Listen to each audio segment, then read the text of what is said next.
guess we won't be taking any action for a bit, but we're kind of short of folks. So first, I'd like to welcome everybody to the 12th day of the session, Thursday, January 26, 2023. Chief Clerk, please call the roll.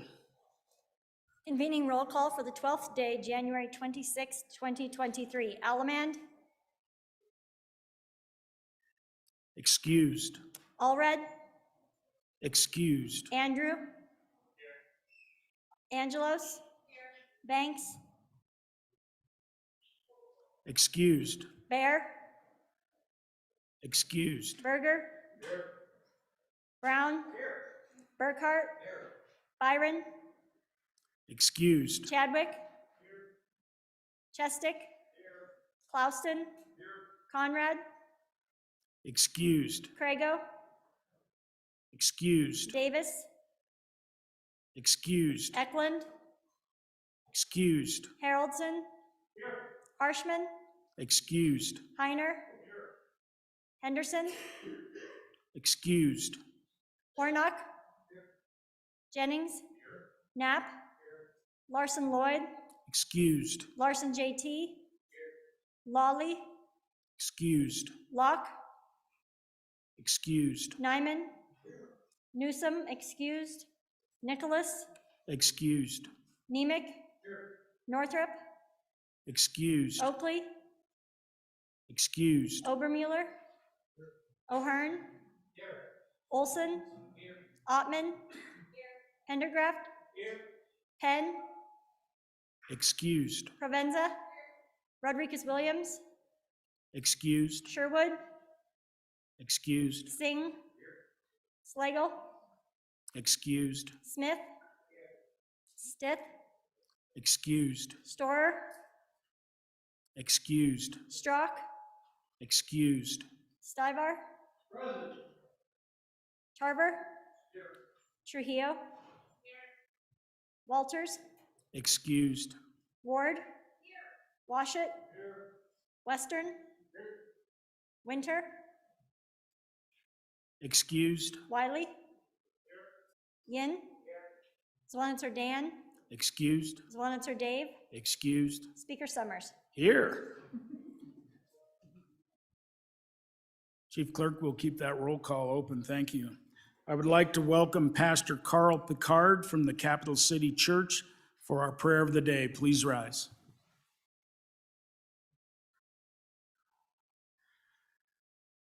Well, some 3,000 years ago, there was a tremendous amount of political unrest in Israel. King Solomon was taking over for his father, King David, and he was nervous about that and prayed this prayer. Now, O Lord my God, you have made your servant king in place of my father David. Yet I am but a little child. I do not know how to go out or to come in. Your servant is in the midst of your people, which you have chosen, a great people who are too many to be numbered or counted. So give your servant an understanding heart to judge your people, to discern between good and evil. For who is able to judge this great people of yours? And God responded to him and said, because you have asked this thing and have not asked for yourself long life, nor have asked riches for yourself, nor have asked for the life of your enemies, but have asked for yourself discernment to understand justice. Behold, I have done according to your words. Behold, I have given you a wise and discerning heart. Heavenly Father, I thank you so much for each one of the legislators here this morning in this room and certainly around this building and all those, Lord, who have been elected to lead the people and stand in place to legislate of those who have put them, Lord, here. I pray, God, for their families as they will have been separated now 12 and 13 days, and there are many more to come, Lord. I pray that you would make them to be safe, that you would protect them in their absence, Lord. And Lord, more than anything, I pray that they would have the heart of King Solomon to desire righteousness, to desire justice, and desire discerning and the discernment of heart between evil and good, Lord. Lord, help them now in this process and through this day as they work together. I pray, Lord, that they would do so in a dignified way. Certainly they will disagree with each other on many things, Lord, but Lord, I pray that you would draw each one near, and each one, Lord, would become closer and closer to you as all of our days, Lord, draw near. Lord, we pray in Jesus' name. Amen. Amen. Pastor Picard, I'd like to thank you for joining us this week. We really appreciate you being here and providing those words, so thank you. Please join me in the Pledge of Allegiance. I pledge allegiance to the flag of the United States of America and to the republic for which it stands, one nation, under God, indivisible, with liberty and justice for all.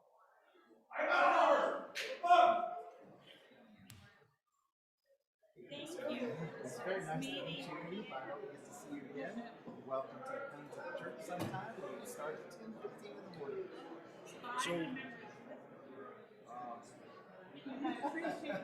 So thanks again. Yeah, I got a little memo. Thank you so much. I really appreciate it. Yeah, thank you. Yeah. Thank you.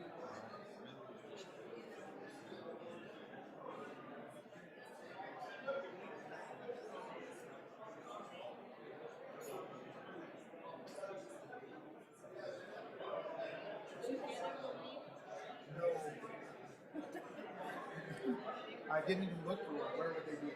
They're in very far on the long table. All right. Thank you for everything, Mr. Ray. You got it. All right. Yeah. Appreciate you. Yeah, appreciate you. Serving the state. Where are you from? From Evanston. All right. Did we meet already? No, we haven't, so I just want to make sure it's a hi.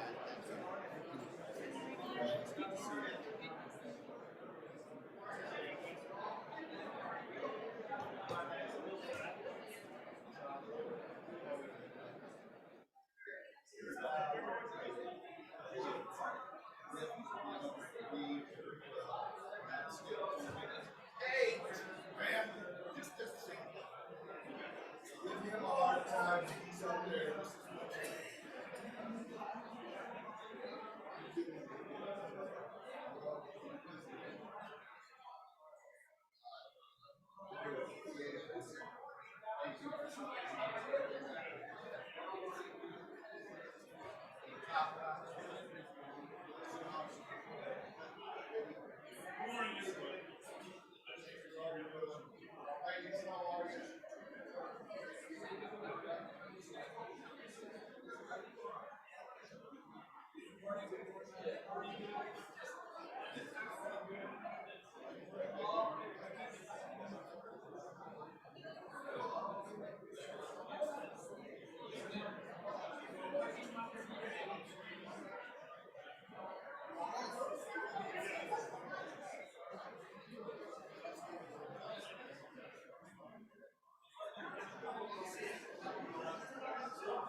Thank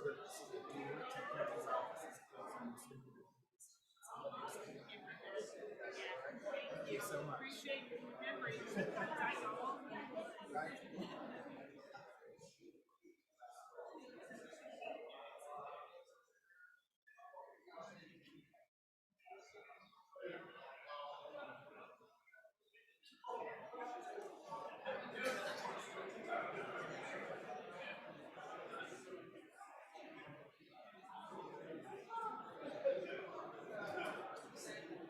I'd like to see that other committee go in before I start.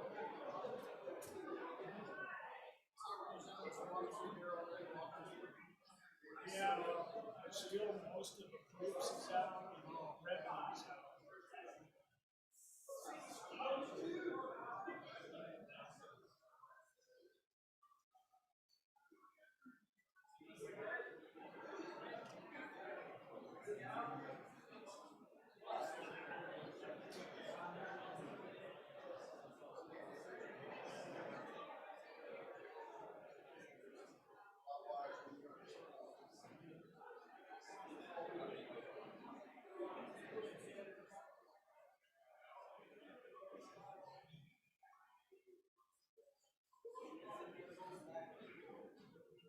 I want to give them a couple more minutes.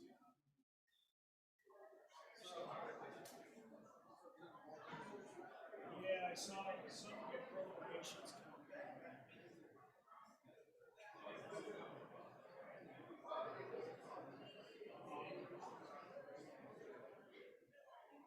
Abby, that's the first of the, she's ready, right? Or she's here.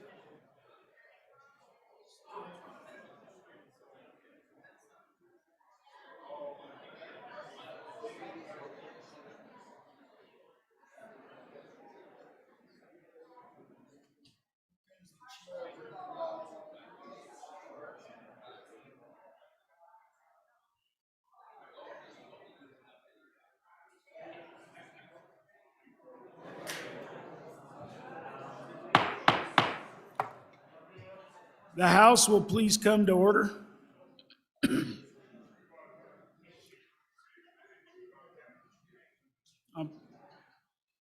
Chief, I'll just wait a minute. Let everybody get in their seats.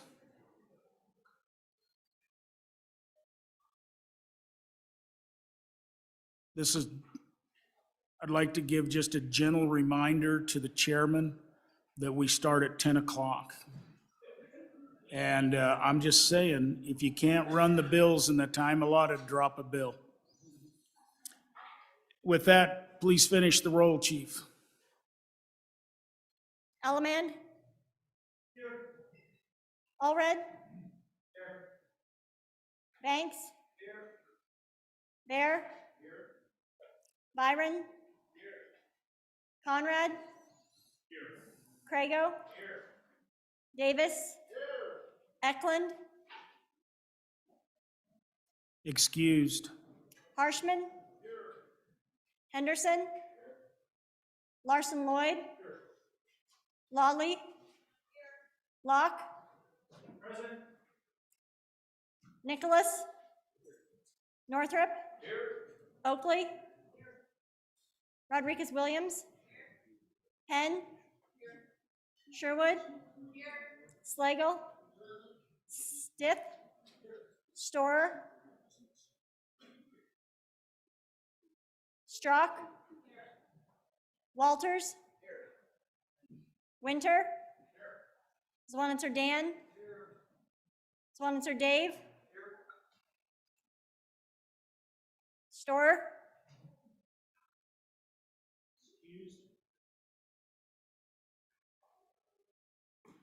59 present, 3 excused. All right, do we have, is there any privileges? Anybody have any privileges today? If not, Vice Chairman Larson. So, ladies and gentlemen of the 67th, I thought it would be a good idea for Vice Chairman Larson to just kind of go over what the summary sheet means and what the bill means and kind of how to relate the two, really not to relate any issues, but kind of how you look at the document, perhaps an explanation of what the 300 series is. Just a few things to get you on track to look at the budget as we go into next week. So Vice Chairman Larson, please, thank you. Thank you, Mr. Speaker. Folks, if you have on your desk handy your budget bill and your summary sheet. And to begin this conversation, Mr. Speaker, I would just tell as we get ready to go through the budget and you look at this, and if it looks a little confusing and and you're trying to track it, I promise you that if I can understand it, I know that you can. It takes little work, but if you feel like it's just not possible, that's just not true. You can, and we'll help you through it, and we'll point out a couple of things here for you to remember as you start looking at your budget bill and the summary sheet and try to understand the correlation between the two. So it's important, members, to remember that this is our bill. It's a legislative budget bill, and within that bill contains the governor's budget and the court's budget, the Supreme Court's budget. So those two outside entities are contained in our budget bill. If you'll flip over on the budget bill, if you'll flip over to the page 2 and page 3 and page 4, there's kind of some definitions there, because you're going to get looking across on these bills and you're going to see these funds and it's going to say TT and you're going to say, what's that? Or SR, what's that? Know that we give you that index on page 2, 3, and 4 to understand what those are. There's tobacco fund, settlement funds, there's special revenue funds, and that will help you just kind of understand the origin of those funds that are being referenced to in the budget bill. When we go through, again, this is just a supplement to the standard budget bill that we passed last year. So it will not have every agency in here. It'll just have the agencies that have been impacted. If you would just turn to page, and I just randomly picked, if you turn to page 15 of the budget bill, you're going to see, I'll kind of wait for you to get there. That's on page 15. You're going to see up there section 006, information or administration and information, A&I. So that section 006, that's the number assigned to the agency.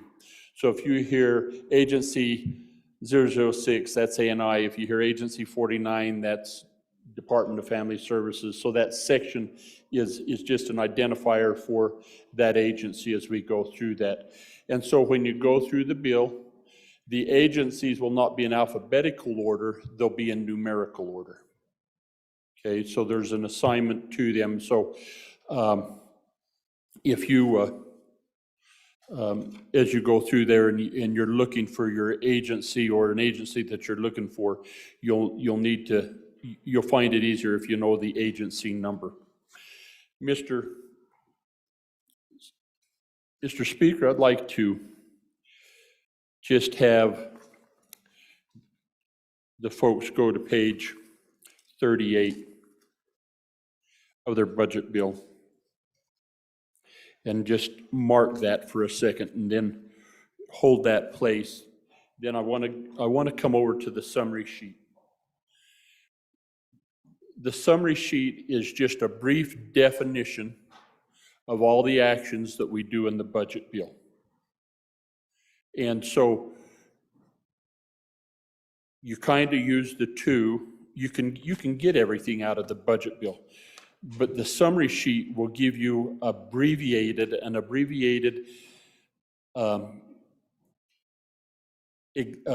definition, or explanation is the word I was looking for, explanation of what we did in the budget bill. So on page 38 of the budget bill is the Department of Health. And so if you want to find that, remember you go in numerical order, that's agency 48. You're going to find that on the summary sheet on page 9.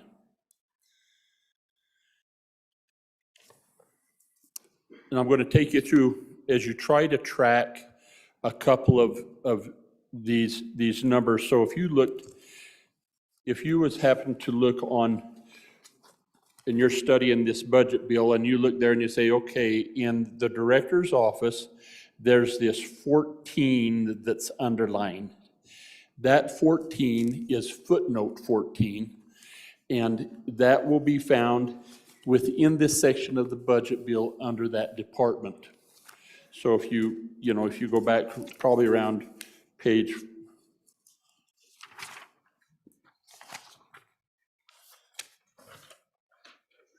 that's 15. So you'd find that footnote 14 on page 46. But then you see, and you go back and you're studying this and you're saying, okay, there's this 9,903,556 that's scratched through, and this 12,181 that's scratched through. What's going on here? There's a new amount. If you'll come over to the summary sheet and you look up there on Director's Office, you'll see a right there, you're going to see some action, and you'll come down to note, it says 2. That's note 2 on this summary sheet. So if you come down to these little descriptions down, there's one, number 2 says JAC added 150,000. Can you see that? So JAC added 150,000 to the director's office. And so if you take that, go back to your budget and say that 10 million, subtract the 9.9, you get that 150,000. So that's accommodating that action that the JAC did in the budget bill. And if you look up there on the on the summary sheet at the top, there's the 9.9. That's the governor's total recommendations. And if you move over to the next section and you look up where it says 2023 JAC changes, you'll see that 150,000. Come on over to the right to the supplemental, the final. That's where you get that 10.053. Okay, so it adds up. It takes you kind of have to read. So that was, we're going to take you through one that's just a little more difficult. So if you'll come down to the next one on your summary sheet, which is healthcare financing, and you'll see that 555.9 million there. And if you come over to the budget bill on line 7, you see this 547.1 million there. It's got a line through it. That was what we come out of the budget bill with in 2022, a year ago. So then how did we get this 572 that's just below it? That is a combination of both what the governor did and what the JAC did. So if you come back to your summary sheet, you're going to see this 555.9. That's the governor. That's an increase. And so if you see notes 3, 4, 5, and 6, there's some actions there that we approved on the governor that brings him up to that 555. Then if you come down and see 7, 8, and 9, you see that we made some actions ourselves. And so we added, if you up there under the JAC changes, another 16.9 million. Follow that over to the right. That's where you get that 572 that you see on the summary sheet, as well as on page 38, that new 572.9 million. I get it. I know that that's not as smooth and as fluid to everybody. My point here today is it's there. We can track it, and if you want to have a little one-on-one to see how this works, get a member of the Appropriations Committee and say, I know there's a method and a way to do that. Just show me how a little more, because it's important for you to understand it. Then, Mr. Speaker, because I don't want to take a lot of time, in the back of the budget bill, starting on page, bear with me,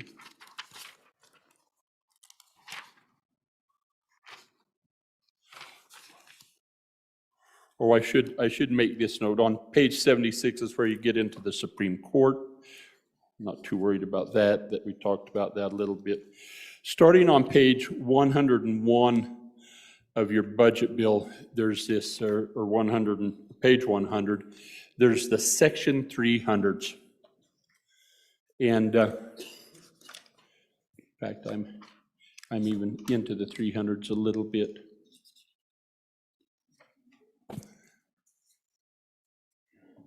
It's on page 88. And the reason for the section 300s is section 300s are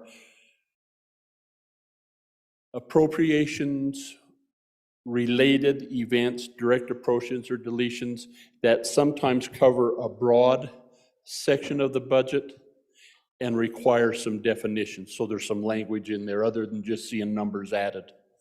And so if you look down there where we do the new employee compensation, that would have gone over every budget that we have.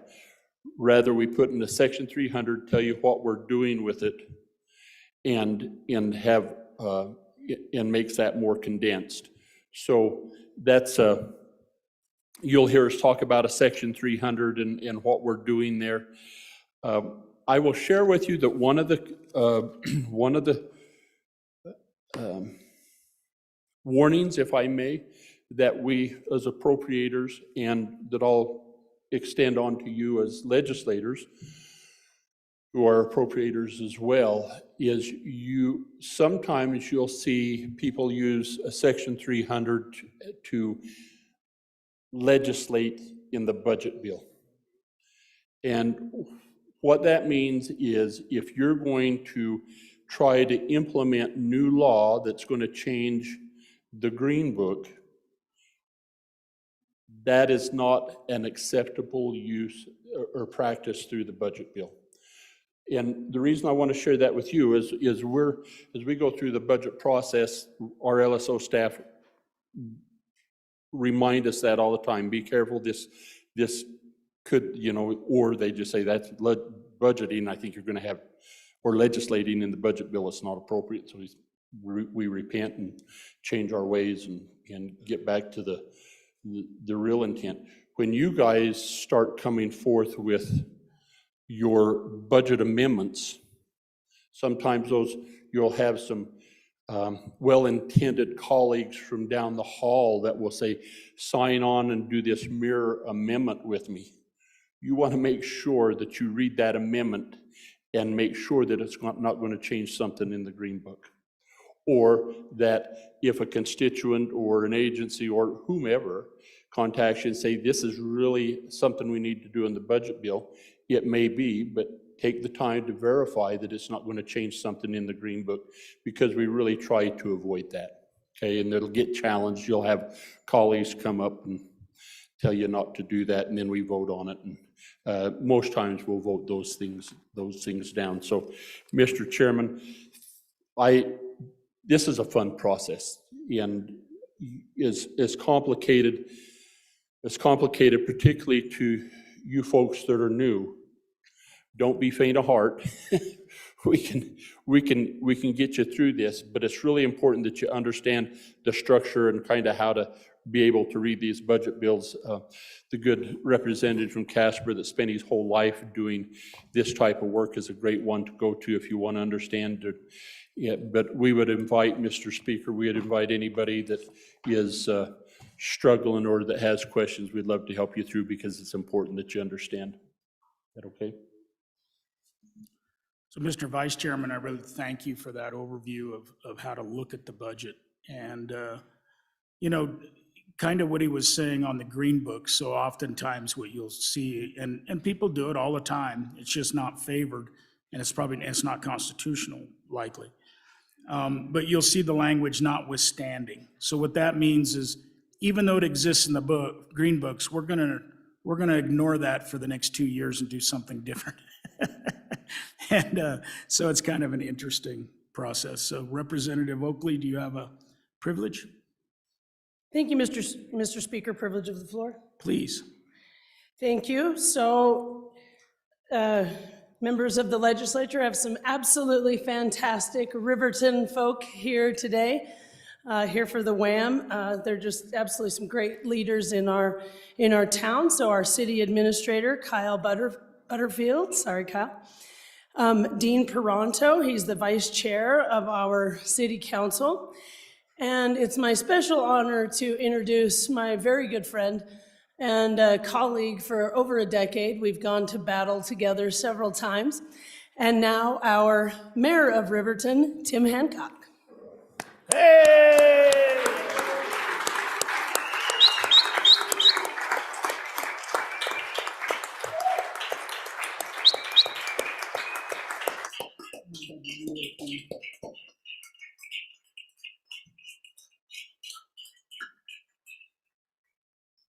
Welcome to the House, Representative Larson.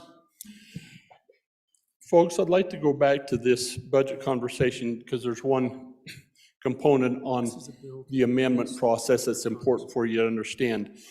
The budget bill is going to be heard simultaneously on the other side and here in the House. And so if we adopt an amendment here on second reading and third reading, and that amendment is not in their bill, we'll then have a conference committee to either adopt or reject, and there, a process, we reconcile the two bills to where they match each other and come back.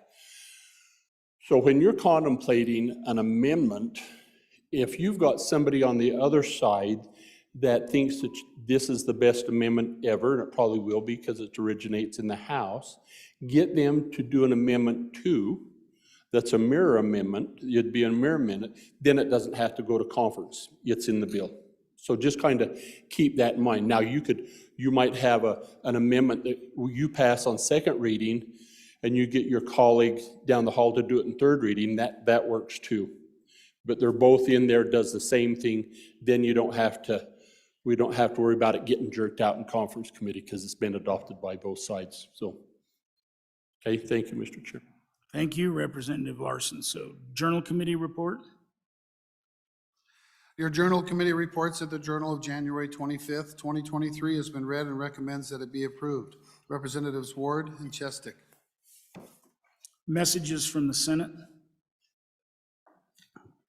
Message 186. Mr. Speaker, the Senate adopted the Committee of the Whole report failing the bill listed below by the vote indicated. Senate File 62, Legislator Healthcare 2, ayes 9, noes 22. This bill has indefinitely been postponed. Sincerely, Ellen Thompson, Senate Chief Clerk. We're at that order of business of introduction, reading, and reference of bills. The first bill for our consideration is House Bill 231. House Bill 231, sponsored by Representative Crago. First reading of the bill. Public Defender Funding Amendments. House Bill 231 is referred to Committee Number 1, Judiciary. The next bill for our consideration is House Joint Resolution 6. House Joint Resolution 6, sponsored by House Appropriations. First reading of the bill. Common School Account, Investments and Distributions. House Joint Resolution 6 is referred to Committee Number 2, Appropriations. The next bill for our consideration is House Joint Resolution 7. House Joint Resolution 7, sponsored by House Appropriations. First reading of the bill. Permanent Mental Trust Fund, Distributions and Investments. House Joint Resolution 7 is referred to Committee Number 2, Appropriations. The next bill for our consideration is House Bill 264. House Bill 264, sponsored by Representative Conrad. First reading of the bill. Mining Mural. House Bill 264 is referred to Committee Number 2 Appropriations. The next bill for our consideration is House Bill 269. House Bill 269, sponsored by Representative Nicholas. First reading of the bill. Workers' compensation, attorneys' expenses and costs. House Bill 269 is referred to Committee Number 2 Appropriations. The next bill for our consideration is House Bill 244. House Bill 244, sponsored by Representative Henderson. First reading of the bill. Property tax refund program, rental properties. House Bill 244 is referred to Committee Number 3 Revenue. The next bill for our consideration is House Bill 235. House Bill 235, sponsored by Representative Locke. First reading of the bill. School board members, same day swearing in and serving. House Bill 235 is referred to Committee Number 4 Education. The next bill for our consideration is House Bill 236. House Bill 236, sponsored by Representative Northrup. First reading of the bill. Tax exemption, agriculture repair, and parts. House Bill 236 is referred to Committee Number 5 Agriculture. The next bill for our consideration is House Bill 271. House Bill 271, sponsored by Representative Crago. First reading of the bill. College of Agriculture Endowment. House Bill 271 is referred to Committee Number 5 Agriculture. The next bill for our consideration is House Bill 232. House Bill 232, sponsored by Representative Summers. First reading of the bill. Outfitters and Guides Amendments. House Bill 232 is referred to Committee Number 6 Travel. The next bill for our consideration is House Bill 226. House Bill 226, sponsored by Representative Washit. First reading of the bill. Municipal Services Recovery Actions. House Bill 226 is referred to Committee Number 7 Corporations. The next bill for our consideration is House Bill 230. House Bill 230, sponsored by Representative Oakley. First reading of the bill. Driver's license penalties, time limit for imposition. House Bill 230 is referred to Committee Number 8 Transportation. The next bill for our consideration is House Bill 253. House Bill 253, sponsored by Representative Allemand. First reading of the bill. Credit Card Defense Act. House Bill 253 is referred to Committee Number 9 Minerals. The next bill for our consideration is House Bill 245. House Bill 245, sponsored by Representative Provenza. First reading of the bill. Court-ordered placement, child support.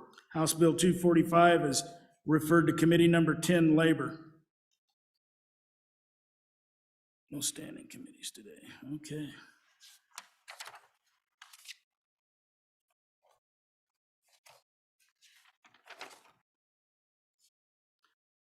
We're at that order of business of bills on second reading. The first bill for our consideration is House Bill 20. House Bill 20, sponsored by Agriculture. Land exchanges priority, an act relating to state lands. We have amendments. Representative Crago. Thank you, Mr. Speaker. I move second reading amendment number 1 to House Bill 20 and ask for your favorable consideration. I brought this amendment, had it drafted up yesterday after our discussion on the bill. There was a lot of concerns regarding notice going to state legislators, and then there was a lot of concern really regarding Part B, subsection B, that's set forth within the statute, or the bill, excuse me, on pages 3 and 4. And so what this amendment does is take out the requirement to send written notice to state legislators, and it also takes out all of subsection B, starting on page 3, line 7, and extending through page 4, line 6.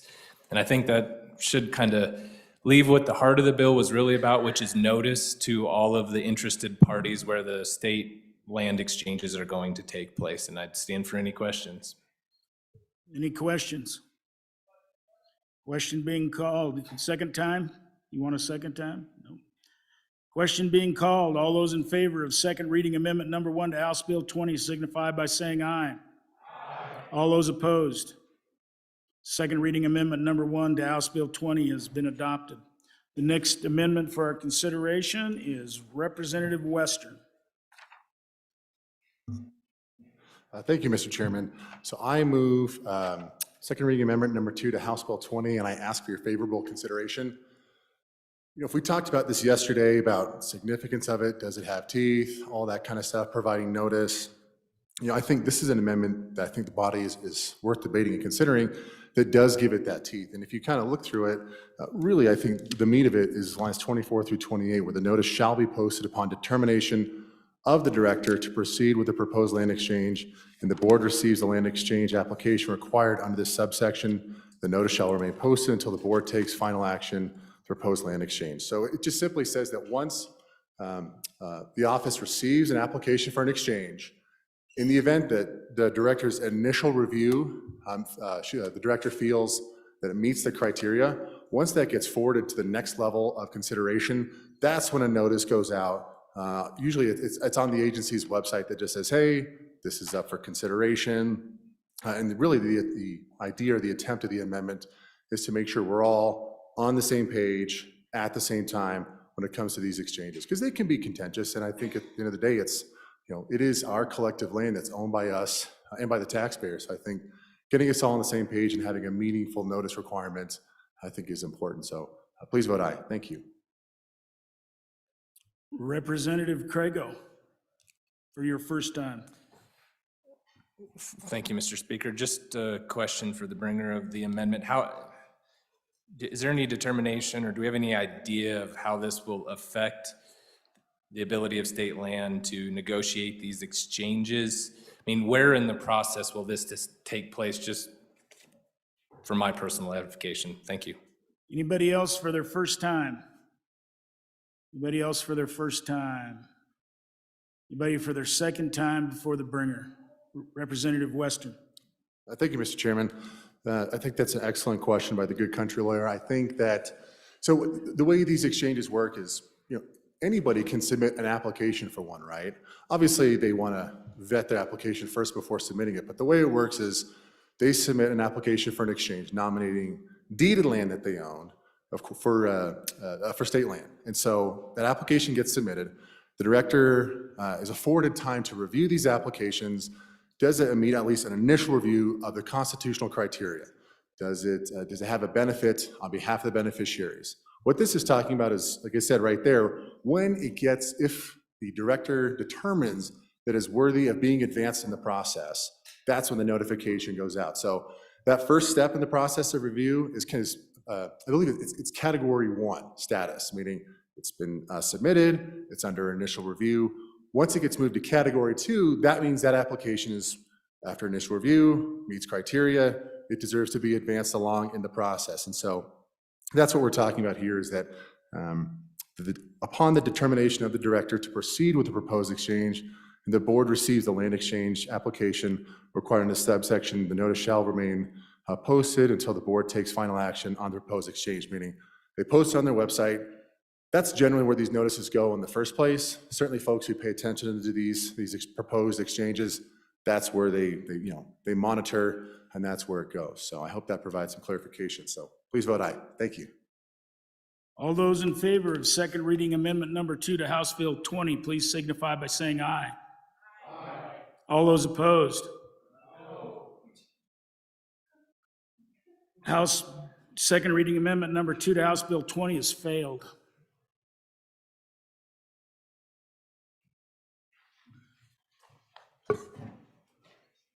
House Bill 20, having been read 2 separate times, the question is, shall the bill be read a third time? Hearing no objection, it is so ordered.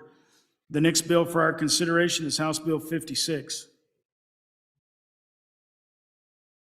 House Bill 56, sponsored by Representative Brown. Purple Star Schools, an act relating to education. House Bill 56, having been read 2 separate times, the question is, shall the bill be read a third time? Hearing no objection, it is so ordered. The next bill for our consideration is House Bill 74. House Bill 74 is sponsored by Travel, Wyoming Outdoor Recreation Trust Fund, an act relating to state lands. House Bill 74 has amendments. Representative Zwanitzer, Chairman Zwanitzer. Thank you, Mr. Speaker. I would move second reading amendment number 1 to House Bill 74 and ask for your favorable consideration. You'll remember this is the bottom of the standing committee amendment yesterday, where the language, and as I told you all yesterday, I have concerns with this money coming out of this account to begin with, but I have even more concerns with it being an annually recurring biennial appropriation And that's a pretty strong policy move for this body to make, to go ahead and say, this is the new policy of the legislature, that this money from the lodging tax account, and it's roughly 9 or 10 million a year, 6 million will always be going into this outdoor recreation account. And I just don't think that's a policy choice I want to make. I really do support this bill and like the bill, but I think there's a couple more cleanups that it needs. And if we want to put 6 million from this account this biennium, that's great. I just don't think this body should say this is our new policy going down the line without further oversight and discussion here in a couple of years where we are. So would ask for your favorable consideration. Vice Chair Western, for your first time. Thank you, Mr. Chairman. So that concept was developed in consultation with the agencies in question, with the one that manages our tourism as well as our state parks. And they were the ones that came up with the idea and encouraged it. So at the end of the day, it certainly is within this body's purview to make this call, but know that it wasn't kind of just throwing it in there for the sake of it. It was, we consulted with the agencies, they came up with the idea, they liked the idea, and so that's why the language is in there the way it is. Thank you. Chairman Brown, for your first time. Thank you, Mr. Speaker. Ladies and gentlemen, I'm going to ask for an aye vote on this as well. And frankly, for those of you who were around, we remember this discussion on how big of a compromise this truly was to get this money on our lodging tax.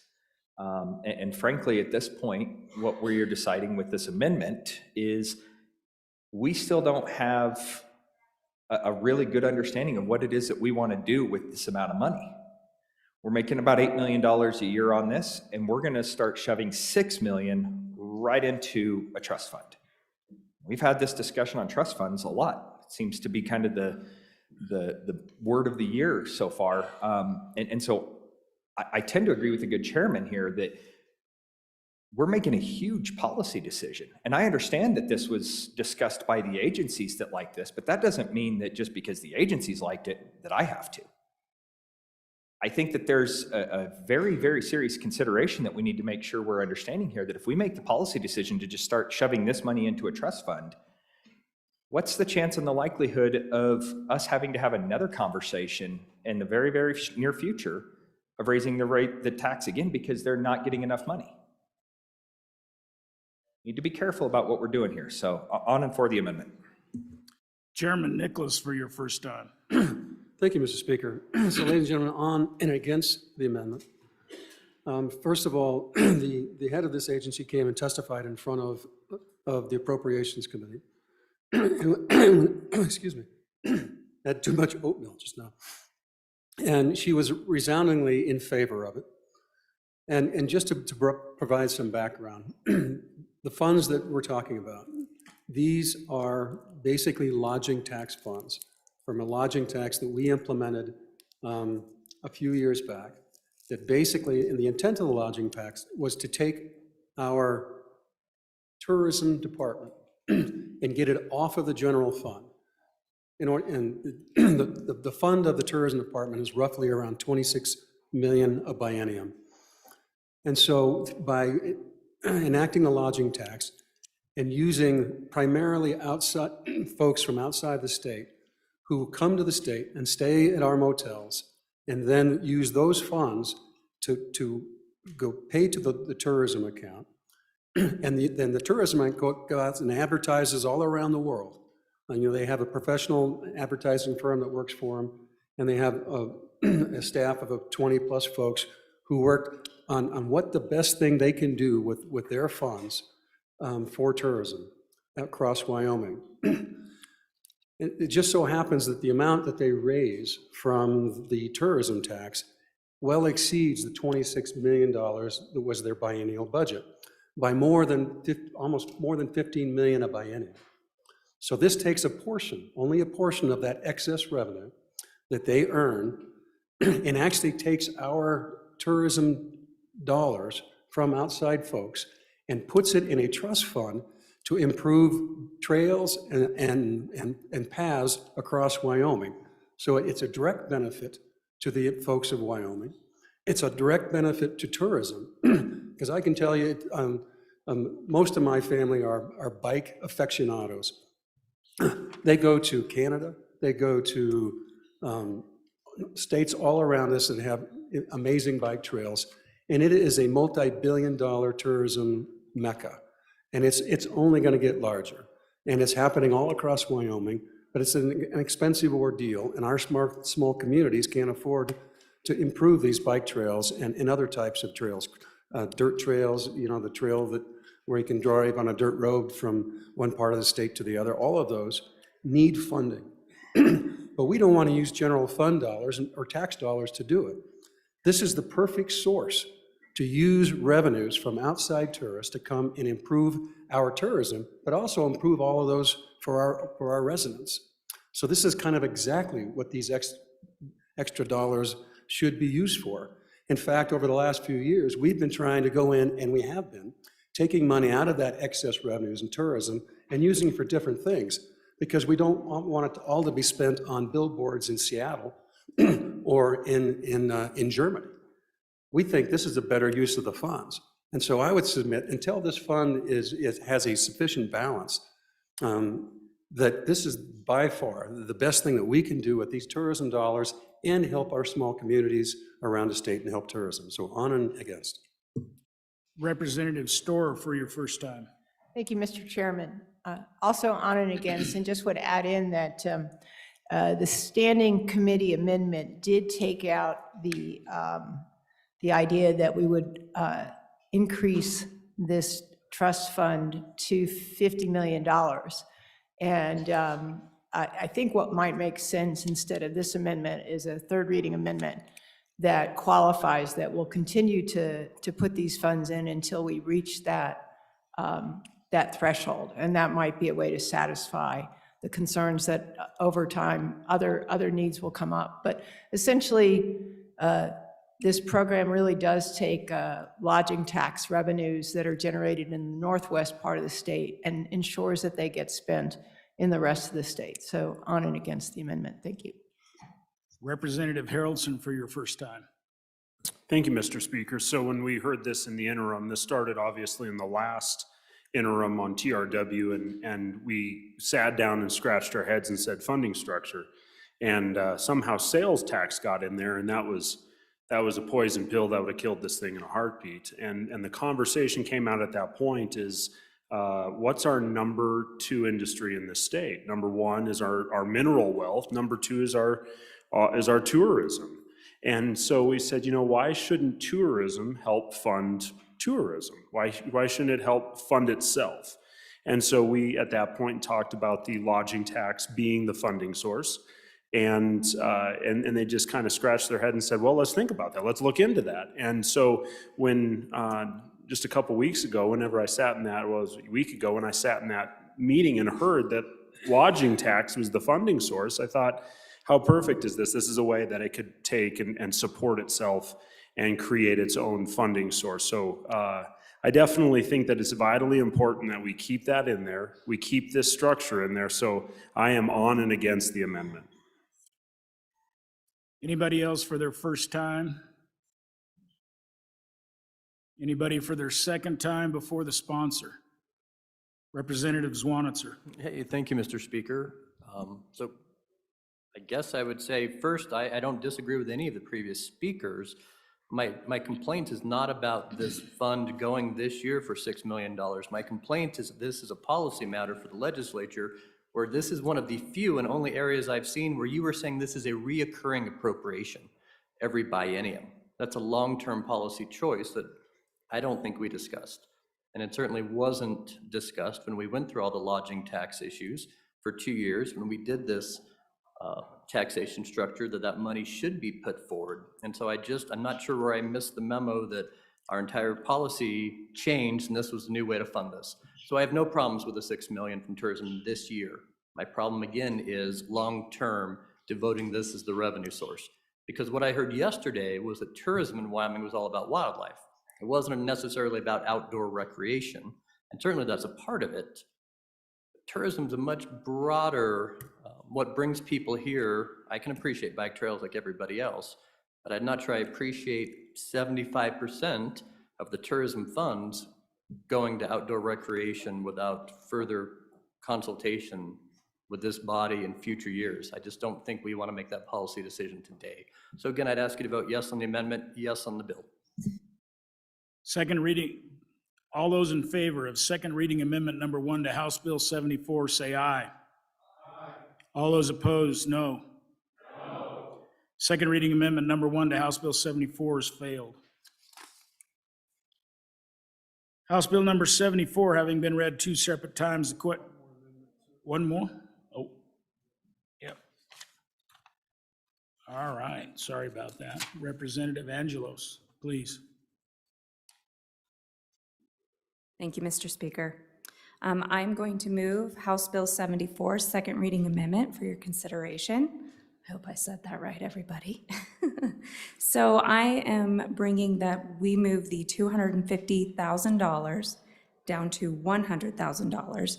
And what that does is we are letting the legislature decide on what projects come about in talking to other, I'm going to say, trust fund who are ahead of other creatures. They also said that was kind of a high, just in speaking. Their funding is $200,000 before they come back, so $250 seemed a little high. We'd like it to about $100,000. $100,000 gets you a lot of bike paths. So, and the purpose of this, as we all know, is we have to be careful with trust funds. We want to make sure that the legislature knows what that money is going for. They have approval. Also, it also helps us with some of those smaller communities we talked about yesterday, those smaller counties that don't have the availability of or want to have a source of tourism, that they're going to get looked at. And it helps us as legislators to kind of oversee that, make sure that it's getting appropriated across the state. So on and for this amendment, and what's that? Please vote aye. Would anybody like to speak to this for their first time? Representative Storer for your first time. Thank you, Mr. Chairman. We did discuss this in committee, and we chose $250,000 because that's the number that actually mirrors the large projects that do come before the legislature separately for approval at $250,000. It should be noted that any appropriation from the income fund for any projects actually will be subject to legislative approval on I believe an annual basis or biannual basis. And so essentially the legislature has the ability to approve what is getting spent out of the income fund in total. The question is then what specific projects, what is the threshold for specific projects to be approved? I believe that $250,000 is still the correct number. I actually don't think you can build much of a bike path for $100,000.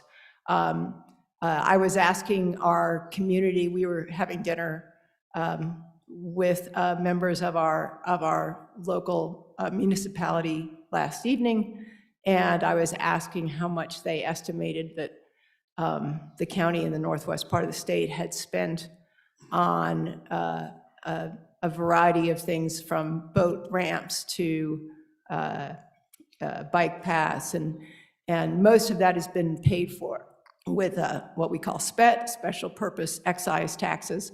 The estimate was in the tens of millions of dollars. These are not inexpensive projects, and so 250 still seemed like an appropriate threshold for individual projects. Thank you. Chairman Burkhart for your first time. Thank you, Mr. Speaker. So, ladies and gentlemen, what I'll ask you is how many bills on these expenditures do you want to see and handle in a session?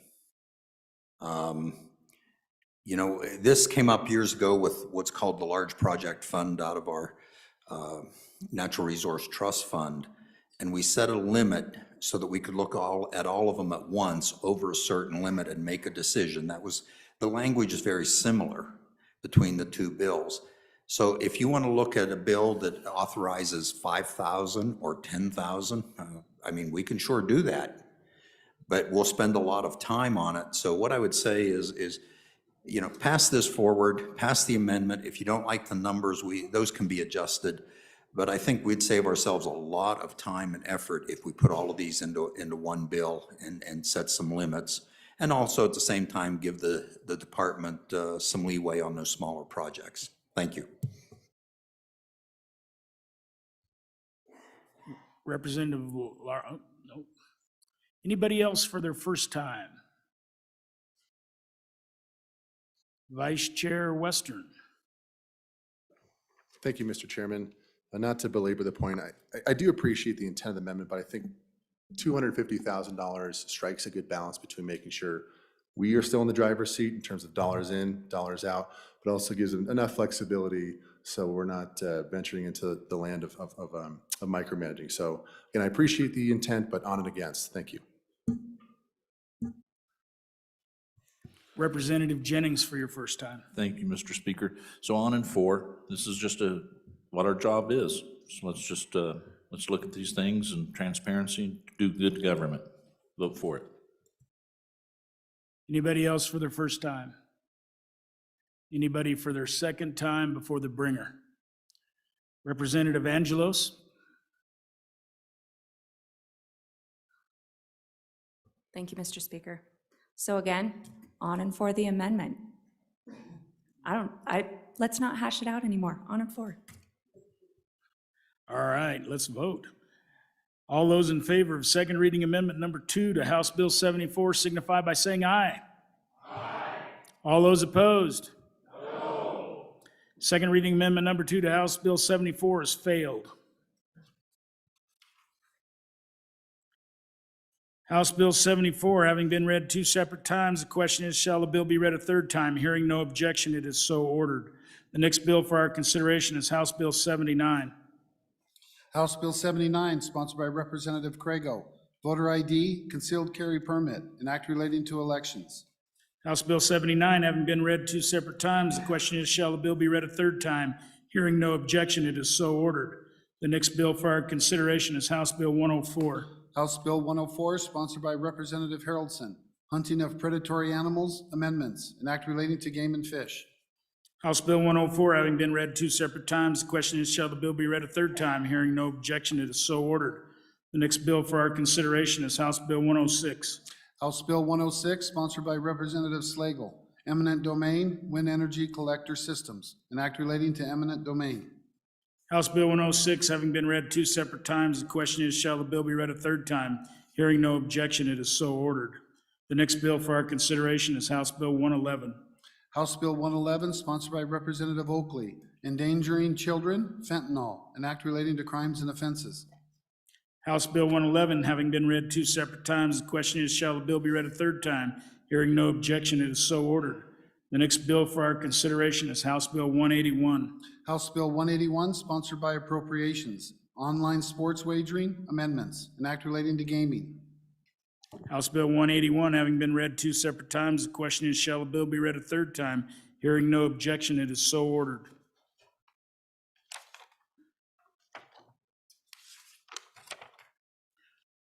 We're at that order of business of bills on third reading and final passage. Mr. Majority Floor Leader.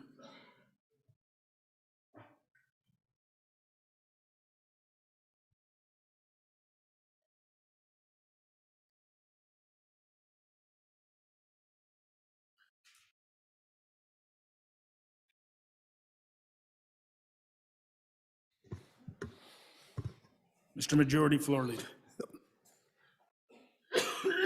Excuse me. That'll get my voice back.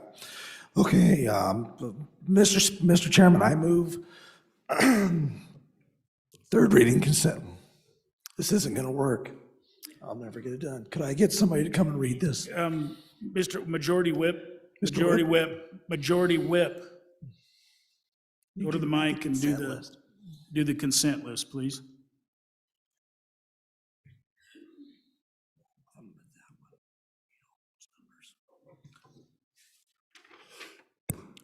Thank you, Mr. Speaker. Please. Mr. Speaker, I'd like to move the following bills for the third reading consent list.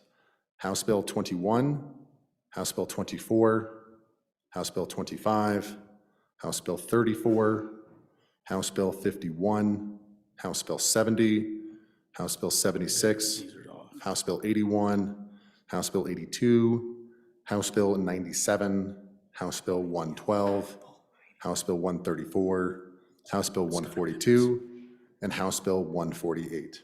So just a note, House Bill 112 has amendments, it's pulled off. House Bill 34 has been pulled off. House Bill 34 has a number of amendments, and we may have to lay that back if we don't get them all kind of lined out. So once again, House Bill 30, I'm gonna read the list in a minute, but just so you know, House Bill 34, 90, and 112 have been pulled off. Would anybody else like to pull any other bills off the consent list? Will the reading clerk read the bills on the consent list? House Bill 21, sponsored by Agriculture, State Lands, Use of Land Qualification Requirements, and Act relating to state lands, being enacted by the legislature of the state of Wyoming. House Bill 24, sponsored by Capital Finance, State Investments, Compensation and Relocation Amendments, an act relating to the administration of government, being enacted by the legislature of the state of Wyoming. House Bill 25, sponsored by School Facilities, School Capital Construction, Transfer and Distributions, an act relating to public funds, being enacted by the legislature of the state of Wyoming. House Bill 51, sponsored by Management Council, Legislator Constituent Service Allowance, an act relating to the legislature, being enacted by the legislature of the state of Wyoming. House Bill 70, sponsored by Representative Nyman, Definition of Home-Based Educational Program, an act relating to education, being enacted by the legislature of the state of Wyoming. House Bill 76, sponsored by Representative Zwanif Zerdan, Licensing Board Amendments, an act relating to professions and occupations, being enacted by the legislature of the state of Wyoming. House Bill 81, sponsored by Representative Larson Lloyd, Hospital Supplemental Payments, Statutory Fix, an act relating to medical assistance and services, being enacted by the legislature of the state of Wyoming. House Bill 82, sponsored by Representative Larson Lloyd, Defendant Mental Illness Examinations Amendments, an act relating to criminal procedure, being enacted by the legislature of the state of Wyoming. House Bill 97, sponsored by Representative Stith, Chancery Court Jurisdiction Amendments, an act relating to civil procedure, being enacted by the legislature of the state of Wyoming. House Bill 134, sponsored by Representative Nemec, Alcohol Sales to Licensees, an act relating to alcohol, being enacted by the legislature of the state of Wyoming. House Bill 142, sponsored by Representative Western, Notice of Annexation, an act relating to cities and towns, being enacted by the legislature of the state of Wyoming. House Bill 148, sponsored by Representative Walters, Airport Liquor Licenses Amendment, an act relating to alcoholic beverages, being enacted by the legislature of the state of Wyoming. One note before I call for the chief clerk. It's now 11:11. You have until noon to push the button on all those important bills you have out there. So just a quick reminder, if you want to hit your bill and get it up, you got less than an hour to do that. Having been read 3 separate times, the question is, shall these bills pass the House? The chief clerk will call the roll. Allemand? Allred? Andrew? Angelos? Banks? Bear? Berger? Brown? Burkhart? Byron? Chadwick? Chestick? Clauston? Conrad? Crago? Davis? Eklund? Haroldson? Harshman? Heiner? Henderson? Hornock? Jennings? Knapp? Larson Lloyd? Larson JT? Lawley? Locke? Nyman? Newsom excused? Nicholas? Nemec? Northrup? Oakley? Obermueller? O'Hearn? Olson? Ottman? Pendergraft? Penn? Provenza? Rodriguez-Williams? Sherwood? Singh? Slagle? Smith? Stith? Storer? Strock? Stivar? Tarver? Trujillo? Walters? Ward? Washut? Western. Winter. Wiley. Yin. Zwaniter Dan. Zwaniter Dave. Speaker Summers. Aye. For the consent list, are there any changes? Closing vote.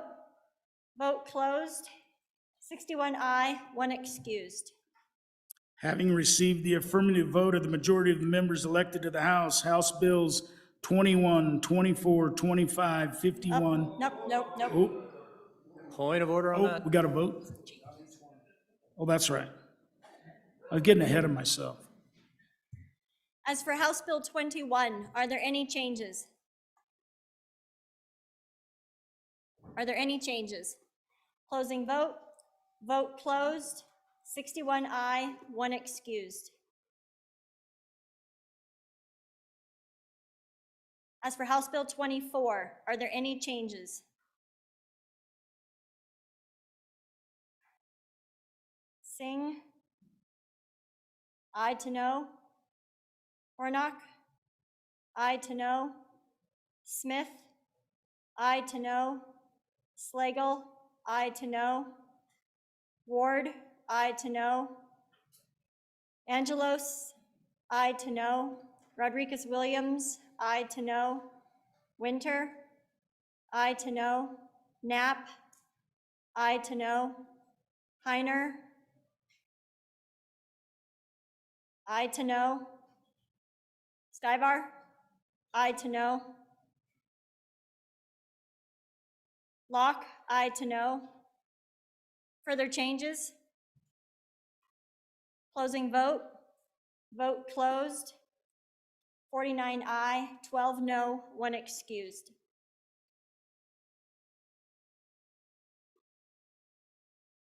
As for House Bill 25, are there any changes?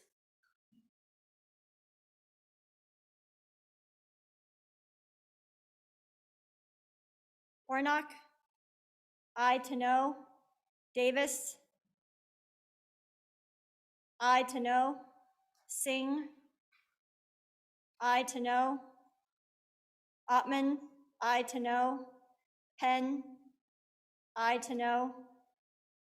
Andrew. Aye to no. Smith. Aye to no. Slagle. Aye to no. Strzok. Aye to no. Bear. Aye to no. Ward. Aye to no. Haroldson. Aye to no. Angelos. Aye to no. Rodriguez Williams. Aye to no. Winter. Aye to no. Knapp. Aye to no. Heiner. Aye to no. Jennings. Aye to no. Stivar. Aye to no. Allemand. Aye to no. Tarver. Aye to no. Pendergraft. Aye to no. Locke. Aye to no. Nyman. Aye to no. Further changes? Closing vote. Vote closed. 37 aye, 24 no, 1 excused.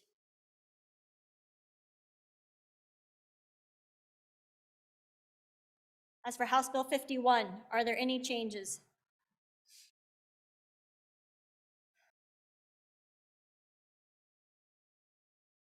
Davis. Aye to no. Warnock. Aye to no. Singh. Aye to no. Western. Aye to no. Penn. Aye to no. Ottman. Aye to no. Andrew. Aye to no. Smith. Aye to no. Slagle. Aye to no. Bear. Aye to no. Ward. Aye to no. Strzok. Aye to no. Haroldson. Aye to no. Angelos. Aye to no. Rodriguez Williams. Aye to no. Winter. Aye to no. Knapp. Aye to no. Jennings. Aye to no. Heiner. Aye to no. Allemand, aye to no. Tarver, aye to no. Crago, aye to no. Banks, aye to no. O'Hearn, aye to no. Washit, aye to no. Pendergraft, aye to no. Locke, aye to no. Conrad, aye to no. Stiff, aye to no. Trujillo, aye to no. Nyman, aye to no. Further changes? Stivar, aye to no. Further changes? Further changes? Closing vote. Vote closed. 30 aye, 31 no, 1 excused.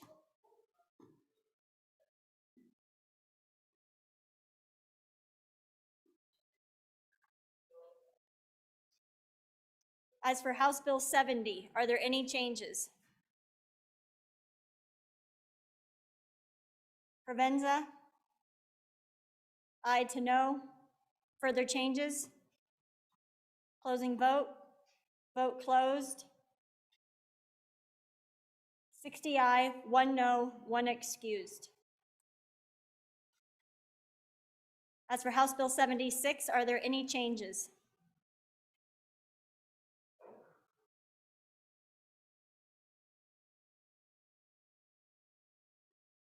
Smith? Aye to no. Slagle? Aye to no. Haroldson? Aye to no. Ward? Aye to no. Bear? Aye to no. Strzok? Aye to no. Winter? Aye to no. Rodriguez-Williams? Aye to no. Jennings? Aye to no. Stivar? Aye to no. Allemand? Aye to no. Pendergraft? Aye to no. Locke? Aye to no. Further changes? Closing vote. Vote closed. 48 aye, 13 no, 1 excused. Oh. I did not.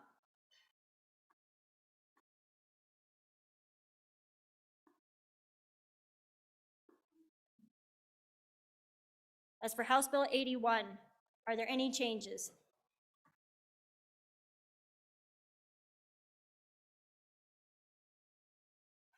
Warnock, aye to no. Davis, aye to no. Singh, aye to no. Ottman, aye to no. Penn, aye to no. Andrew, aye to no. Smith, aye to no. Slagle, aye to no. Haroldson, aye to no. Ward, aye to no. Bear, aye to no. Strzok, aye to no. Knapp, aye to no. Winter, aye to no. Angelos, aye to no. Rodriguez-Williams, aye to no. Heiner, aye to no. Jennings, aye to no. Stivar, aye to no. Allemand, aye to no. Tarver, aye to no. Pendergraft, aye to no. Locke, aye to no. Banks, aye to no.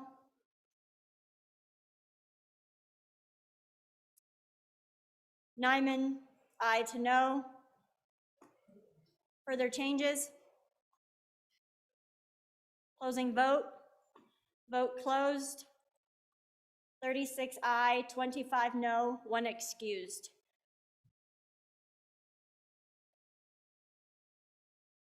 As for House Bill 82, are there any changes? Are there any changes? Closing vote. Vote closed. 61 aye, 1 excused.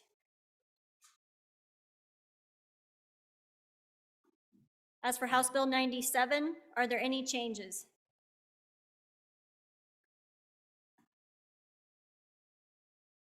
Jennings, aye to no. Crago, I to know. Swannitzer Dan, I to know. Brown, I to know. Summers, I to know.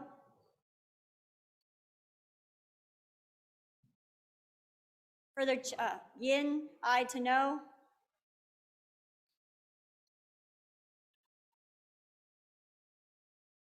Stivar, I to know.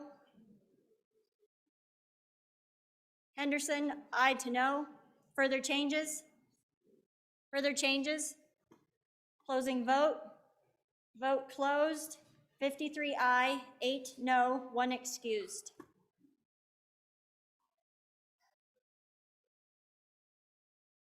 As for House Bill 134, are there any changes? Any changes? Closing vote. Vote closed. 61 aye, 1 excused.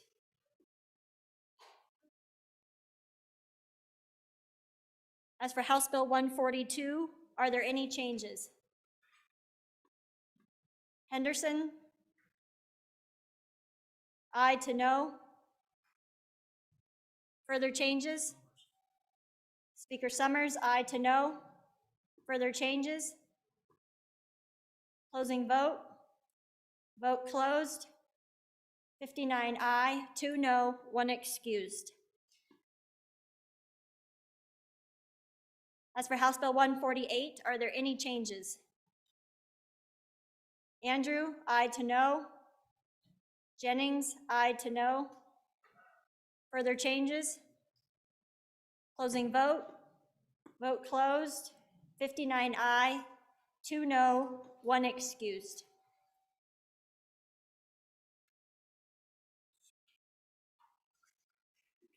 Having received the affirmative vote of the majority of the members elected to the House, House Bills number 21, 24, 25, 70, 76, 81, 82, 97, 134, 142, and 148 have passed the House.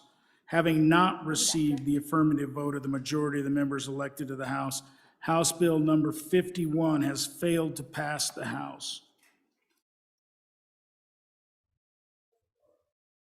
Representative Stiff. Mr. Speaker, as a member on the prevailing side of the vote for House Bill 51, I would move to reconsider the vote on House Bill 51. Okay, so how this works is we first vote on whether to reconsider. So if you want to reconsider, you vote an aye. If you do not want to reconsider that vote, you vote a no. So, and there's no debate, so Chief Clerk, call the vote on reconsideration of 51.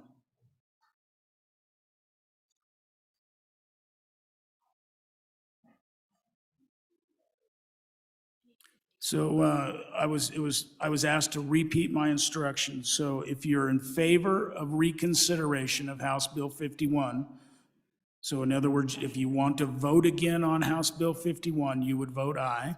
If you do not want to vote again on House Bill 51, you would vote no. And then if it passes, then there would be a subsequent vote on whether it passes or not. So that's how that would work. Chief Clerk, please call the roll. Alaman? Allred? Andrew? Angelos? Banks? Bear? Berger? Brown? Burkhart? Byron? Chadwick? Chestick? Klauston? Conrad? Crago? Davis? Eklund? Haroldson? Harshman? Heiner? Henderson? Warnock? Jennings? Knapp? Larson Lloyd? Larson JT? Lawley? Locke? Nyman? Newsom excused. Nicholas? Nemec? Northrup? Oakley? Obermuller. O'Hearn. Olson. Ottman. Pendergraft. Penn. Provenza. Rodriguez Williams. Sherwood. Singh. Slagle. Smith. Stith. Storer. Strock. Stivar. Tarver. Trujillo. Walters. Ward. Washit. Western. Winter. Wiley. Yin. Zwanitzer Dan. Zwanitzer Dave. Speaker Summers.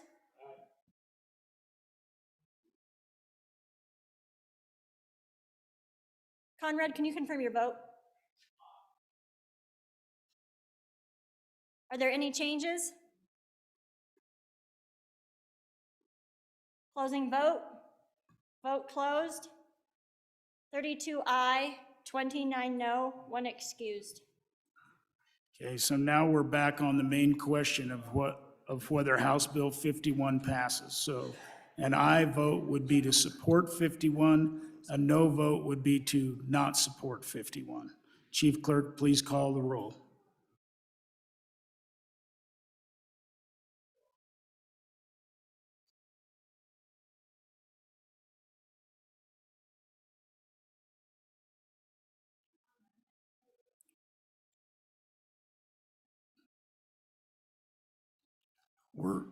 Allemand? Allred? Andrew? Angelos? Banks? Bear? Berger? Brown? Burkhart? Byron? Chadwick? Clauston? Chestick? Conrad? Crago? Just be Davis? quiet out there. Davis? Eklund? Haroldson? Harshman? Heiner? Henderson? Hornock? Jennings? Knapp? Larson Lloyd? Larson JT? Lawley? Locke? Nyman? Newsom excused. Nicholas? Nemec? Northrup? Oakley? Obermuller? O'Hearn? Olson? Ottman? Pendergraft? Penn? Provenza? Rodriguez Williams? Sherwood? Singh? Slagle? Smith? Stith? Storer? Strock? Stivar? Tarver? Trujillo? Walters? Ward? Washit? Western? Winter? Wiley? Yin? Zwanitzer Dan? Zwanitzer Dave? Speaker Summers? Aye. Are there any changes? Closing vote. Vote closed. 33 aye, 28 no, 1 excused. Having received the affirmative vote of the majority of the members elected to the House, House Bill 51 has passed the House.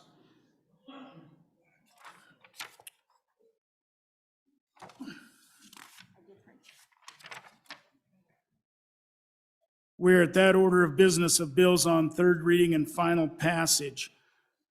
Representative Stivar, do you have a motion for us? Yeah, thank you, Mr. Speaker. Pursuant to House Rule 7.3, I'd like to lay back House Bill 34 one day. Without objection, it is so ordered. The first bill for our consideration is, let me get my list here, sorry. Be House Bill 90. that correct? Thank you. Yep. House Bill 90, sponsored by Representative Knapp, sex offender registration requirements, an act relating to criminal procedure, being enacted by the legislature of the state of Wyoming. Representative Stiff, you have an amendment. Mr. Speaker, I move third reading amendment number 1 to House Bill 90, and members ask for your favorable consideration. So the bill, the original bill as drafted, essentially makes your registration on the sex offender registry for life for first or second offenses. Not first or second offenses, but first degree sexual assault, whether it's adult or minor. What this amendment would do is say that this essentially lifetime registration requirement remains for first degree sexual assault, but would not apply to second degree. And so here's the reason for the amendment, and I've sort of spoken with the sponsor, and I think reasonable people can disagree about this. Second degree sexual assault often involves consensual conduct, but consensual conduct in a situation that's inappropriate. So for example, using the example from the other day, let's imagine you have an employee at the county jail who's a female, right? Whether it's a custodian or cook or something. And then you have a male inmate, for example, who might be particularly manipulative, might flirt and strike up a romance with the county jail employee, right? They strike up a romance and they're in love and they have sex, right? That's second degree sexual assault. And so that person, this county employee then is not only facing, of course, there's the criminal penalty, right? But if this bill passes, that person then would be on the sex offender registry for life. And that just seems a bit, in my view, a bit too far. Likewise, we have the substitute teacher example, which would also be sexual assault in the second degree. But you can imagine the female substitute teacher gets involved with the male, 15-year-old. Certainly that's inappropriate. That's a crime. It's a serious crime. It's a 20-year felony. But the question is, right now you've got, a 10-year and a 25-year limit on it, right? And it seems that if this bill passes, then over the course of time, the sex offender registry may become, frankly, less useful because you're going to have a lot of septuagenarians and octogenarians who are going to find themselves on the sex offender registry for offenses they committed 50 years earlier. And so the question is that has kind of a 18th century feel to it that I think just goes a bit too far. So I appreciate the fact that recidivism is a big problem for sex offenses. I get that. With respect to, I think, the impetus for the bill, generally, the impetus was, hey, I'm middle-aged, and I'm single, and I'm striking up a romance with some person. I'd kind of like to know, if they've committed a first degree, a second degree sex offense, right? You don't want to be surprised by that. You get married and then learn that this person, had been on the sex offender registry and is now off the sex offender registry. And I think the solution to that, if it's about notice, the solution to that is we're going to have electronic filing for our court system, which will make it a lot easier for people to, frankly, look up their neighbor's criminal history. Right now, it is difficult to find out people's criminal history. Technically, it's public information, but it is actually somewhat difficult to go and find the information because you have to go to the district court clerk's window and ask for a specific person, and you'd have to do that for every district court clerk across the state, so it's not really practical to search someone's criminal history. You can pay for a service to do that, but even those services aren't necessarily accurate. But soon we'll be on an electronic filing system. And so if the concern is you don't want to be surprised to find out that this person that you're now involved with has this criminal history, it'll be a lot easier because that criminal history itself is permanent and will be available for the public to see. So with that, understanding that it's a sort of a sensitive issue, the request would be to show a little bit of grace here and show that forgiveness is possible after 25 years, so that this is not a life requirement. I ask you to vote aye on amendment number 1. Thank you. Representative Pendergraft for your first time. Thank you. On and for the amendment, believe it or not. I am a pastor and I have dealt with many of these situations. I've dealt with these situations with my own family. Jesus stood before the woman caught in adultery and he said, "Whoever is without this sin, cast the first stone." How many times should we forgive our neighbor? 70 times 7, he said. I understand recidivism very, very well. I have seen this passed on from father to son, from mother to daughter through generations, and this is a horrible, hideous crime. You should also know that I have 2 very dear friends who, in order to protect their children, pled to a second-degree plea. This is a tough thing, and I know that everybody wants to be tough on crime, those that think that I do. But as a Christian and as a pastor who have been raked through this number of times, I understand that on occasion, there needs to be a second chance. Chairman Washut for your first time. Thank you, Mr. Speaker. Members, while second-degree sexual assault does in fact capture the amorous jail clerk that the bringer of the amendment represented to us, if you get out your green books and look at 62303, you will see the second-degree sexual assault includes a great number of offenses that are not anywhere close to being consensual. The administration of date-rape drugs, for example, the overcoming resistance by threat. Okay? So I think when you look at the details of what constitutes a second-degree sexual assault, not in all cases, but in many, I think that a lifetime on the registry is probably merited. So on and opposed to the amendment. Representative Knapp for your first time. Thank you, Mr. Speaker.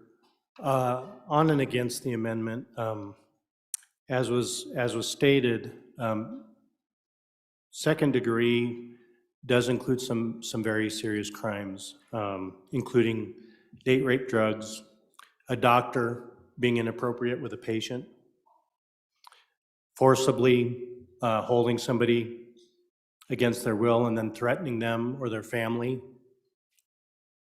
And in the instance, we did have a discussion about this. In the instance of a teacher, if you can imagine that reversed, where a 22, 23-year-old teacher has sex with a minor, 14, 15, 16-year-old. So these are very serious crimes. And to the other speaker, this bill is not about punishing the defendant. It's not about punishing the criminal. This bill truly is about safety. It's the one thing that we can give to provide safety to the community. And I think that's partly our responsibility. That's partly the responsibility of justice, our justice system. It's not only to punish somebody, but it is to protect. Thank you. Representative Provenza for your first time. Sorry. Thank you, Mr. Chairman. Sorry, it's hard to listen to this conversation because the details we talk about, the details on the paper are things that I have lived. Even such as a victim of sexual assault, I would argue that these lists are not helpful. And what I want at the end of the day are for perpetrators to be reformed. And while I don't have it in me right now to tell you about all the evidence to support that opinion, I'm on and for the amendment, and also please against the bill. Thank you. Representative Penn for your first time. Thank you, Chairman. I don't know if I'm for or against this amendment, but the thought that came to me and that I think maybe warrants further discussion is what is the role of the courts or the law in forgiveness? I completely believe in forgiveness, but is that our own personal responsibility, or where does the court play into this? As we've discussed, these are the serious side of the infractions that we're discussing here, and I guess I would just pose that question and see if there's any further debate. Anybody else like to speak for their first time? Would anybody like to speak for their second time before the bringer of the amendment? Representative Stiff. Mr. Speaker, thank you. This is a tough issue. Second-degree sexual assault's a very serious offense. It's a 20-year felony. And so I certainly sort of respect each of all of you to exercise your own conscience and how you vote on this, and I just ask for you to vote aye. Thank you. All those in favor of third reading amendment number 1 to House Bill 90 signify by saying aye. Aye. All those opposed? No. Third reading amendment number 1 to House Bill 90 has failed. Division being called. All those in favor of third reading amendment number 1 to House Bill 90, please stand.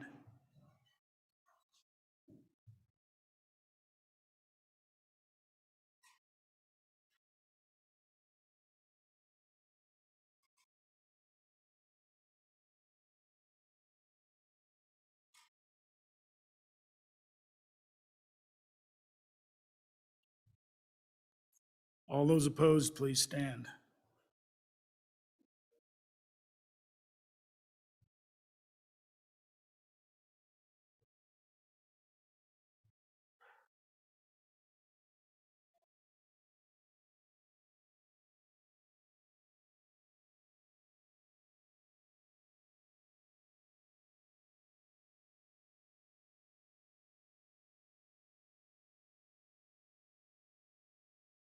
Third reading amendment number 1 has failed.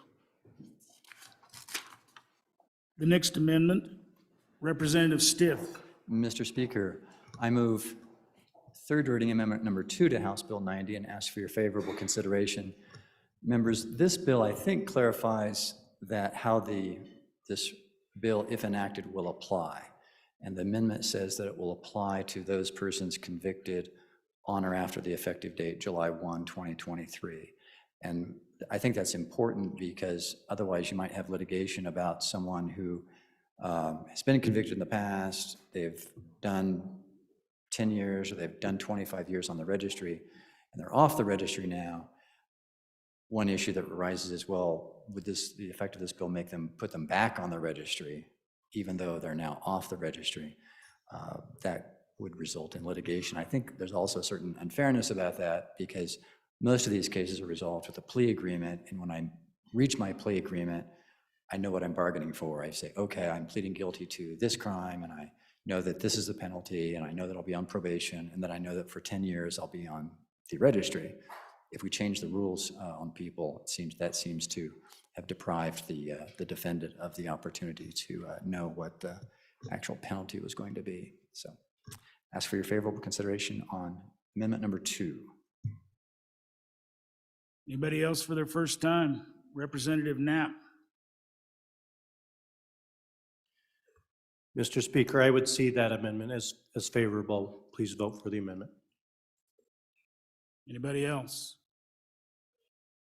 Question having been called. All those in favor of third reading amendment number 2 to House Bill 90 say aye. Aye. All those opposed? Third reading amendment number 2 is passed.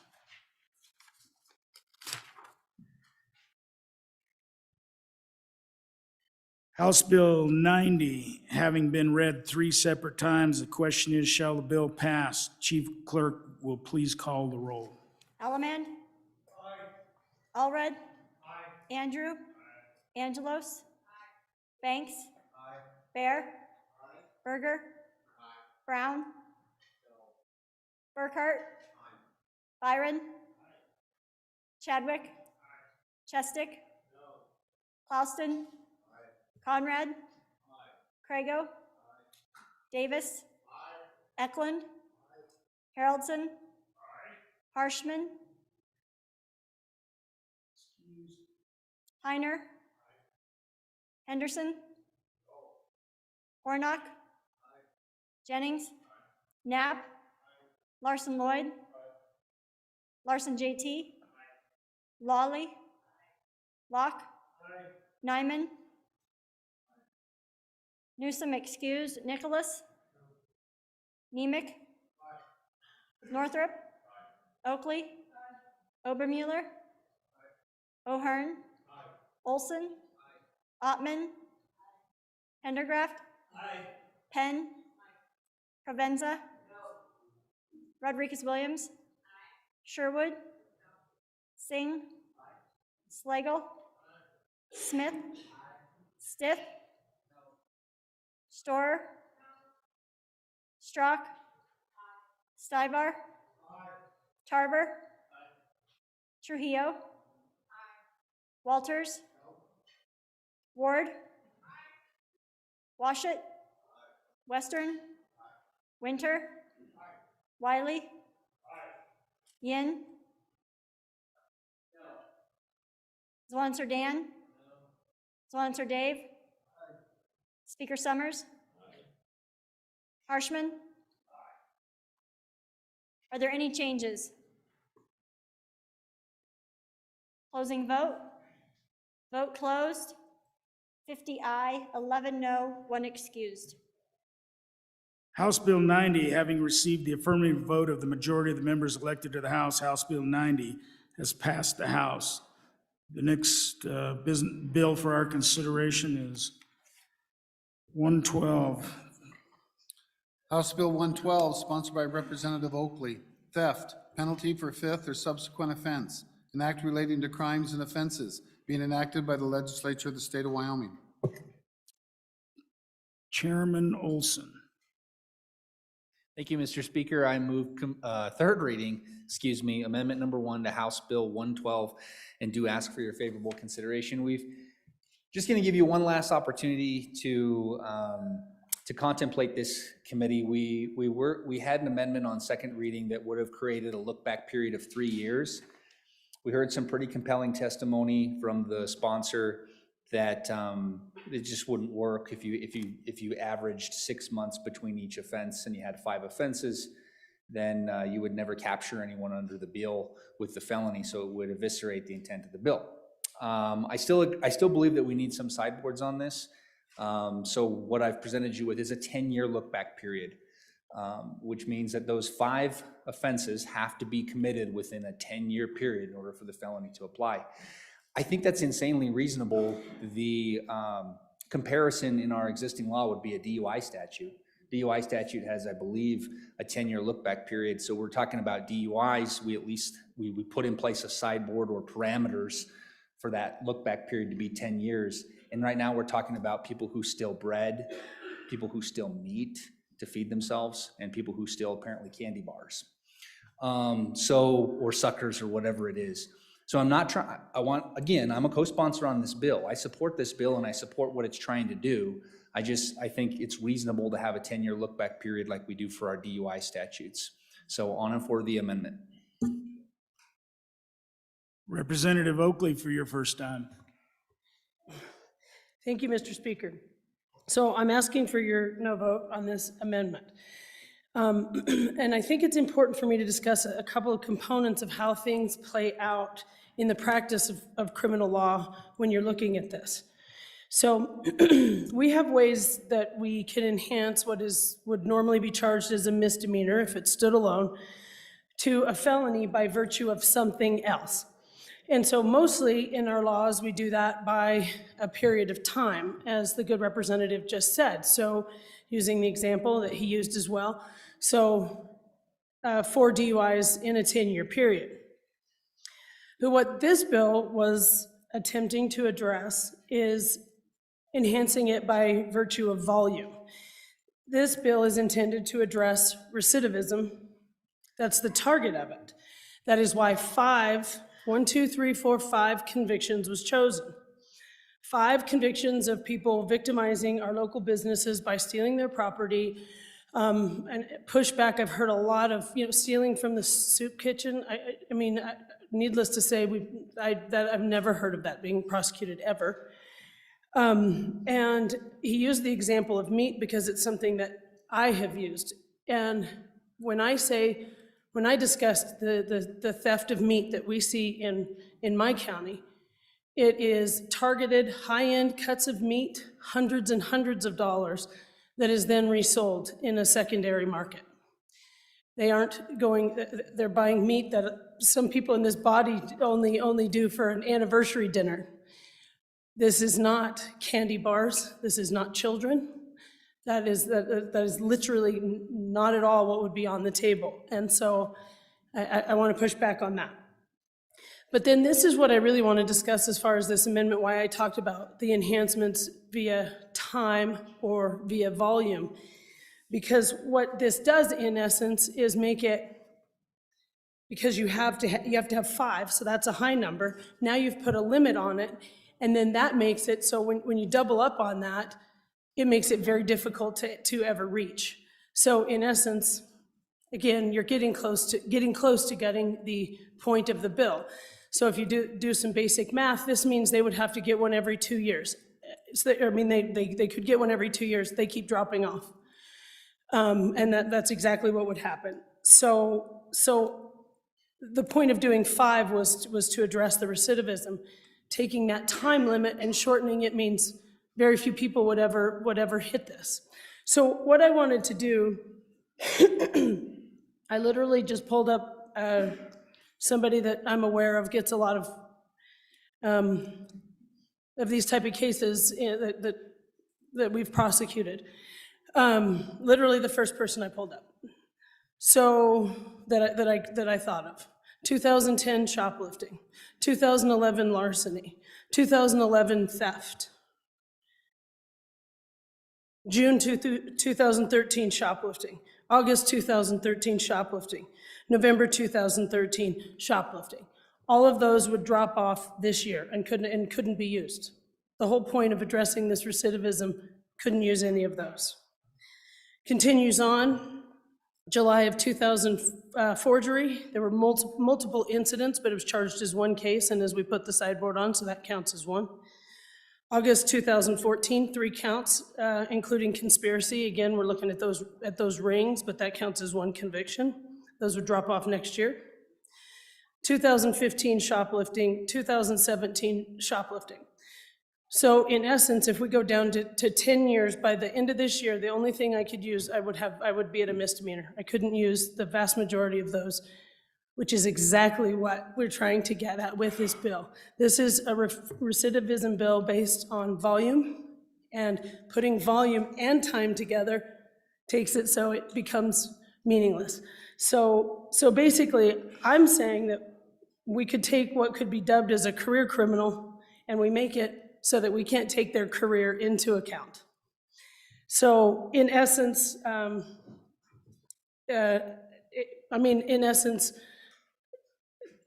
let me use the recidivism, let us use the recidivism, the entire point of the bill, without putting these sideboards that render it useless. Please vote no. Representative Haraldson for your first time. Thank you, Mr. Speaker. So on and against the amendment, when we were in committee and heard testimony on this, there was a business owner that called in, and this business owner gave us kind of a glimpse of what they were dealing with. And it was interesting. They weren't concerned about the suckers or the candy bars. So when we think of shoplifting, we think of, well, the kid wanted the Red Bull and they stashed some snacks in their backpack, which isn't right, shouldn't happen. But what they were talking about is organized shoplifting. They walk in with a list And they had 11 instances, I think it was, that they caught on camera, or maybe it was 7, I don't remember, a large number. They only were able to catch one individual, and there was over almost $400 worth of merchandise that this individual shoplifted. One individual out of, I believe it was double digits or close to. And so, I mean, these people are stealing hundreds of dollars worth of items. This is not a hungry person that is choosing to go out and try to just take a little bit of food so they can eat that night. This is a crime that's organized and is detrimental to our industries. So these small businesses, the lifeblood for small businesses is a very thin margin. And so when you add this theft into that margin, we have a serious issue. So you guys, we need to be very careful. We're not going to sit there and destroy someone's life because they made an accident. This isn't an accident. This is a willful decision to continue to shoplift, to be caught, to be prosecuted, to do it again, to be caught, to be prosecuted. I mean, this is 5 times, you guys. It isn't like you did it once and you're in trouble now. No, this is 5 times. So I would ask, let's let this go through. Let's address something. We have a culture in America that there's no consequences to a lot of these issues, and we need to eliminate that. And so let's address this. I'm all about restoration. As a pastor, I'm all about restoration, but I also know that there are consequences to actions, and those have to line back up. If we don't get that into check as a culture, who knows what the next steps are. And one last thing, Wheatland, Wyoming, sorry, I don't know if I can say that, the town I'm from, there's a little home-owned hardware store with a sign on the door that says, "No backpacks allowed, must be left at register." You guys, it's in Wheatland, sorry, my hometown. It's there. We're having this issue to the point where the hardware store that I grew up working in high school, now you can't take a backpack into the store. And I saw it in our little grocery store just this last week as well. So it's there, it's an issue. I believe this is a good fix. Let's vote against this amendment. Representative Western for your first time. Thank you, Mr. Speaker. I rise in support of this amendment, and I encourage an aye vote. I mean, I certainly appreciate some of the points that were made, but we can't get confused with this bill, this amendment, and the consequence component. I agree in some parts. There is a discussion to be had about consequences, but if this bill fails, there's still consequences in place. If you steal, and going on the analogy or the example of a candy store from a convenience store, those options are still there for our prosecutors. The point of this amendment is to allow an opportunity, allow a duration of time as a stopgap for corrective behavior. No question, if you're doing this a second time, a third time, there is clearly intent there. But especially if I'm a minor, once you get tagged with that felony, that really inhibits your ability to have a fruitful career for the rest of your life, to make a living. You're basically guaranteed to be making minimum wage forever. And so this amendment puts that stopgap in there, that duration of time, to allow certainly those minors that are trying to hone their sense of judgment.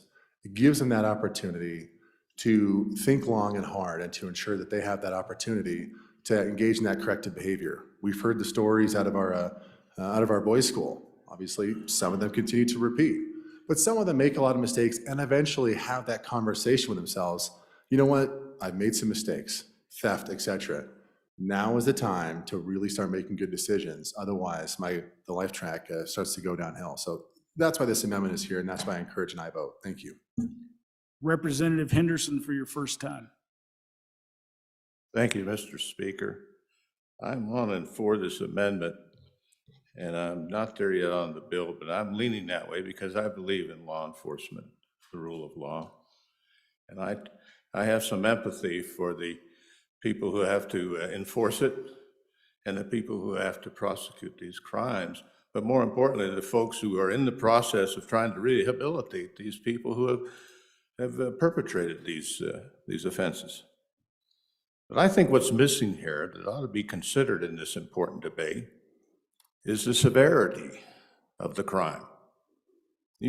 it's not just about the number of occurrences, I don't think. It's about the severity. As an example, former speaker used DUI. I would use domestic violence.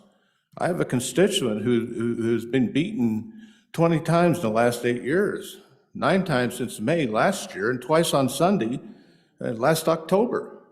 Working hard to address that, but I use that as an example to underline the importance of looking at the severity of the crime. We're human. We're not perfect. And then the other thing I would suggest considering is the degree of difficulty in prosecuting the crime. For the amendment, thank you. Representative Washut for your first time. Thank you, Mr. Speaker. I just want to make the body aware that when it comes to thefts, of those thefts that are reported to law enforcement are solved about 20% of the time. That means 80% of the thefts that are reported to law enforcement go unsolved. Nobody's ever arrested. So think about what it takes to get 5 separate convictions for theft. Chances are, if an individual has been caught 5 different times and prosecuted and convicted 5 different times, there are dozens of other thefts that were never solved, where the offender was never caught.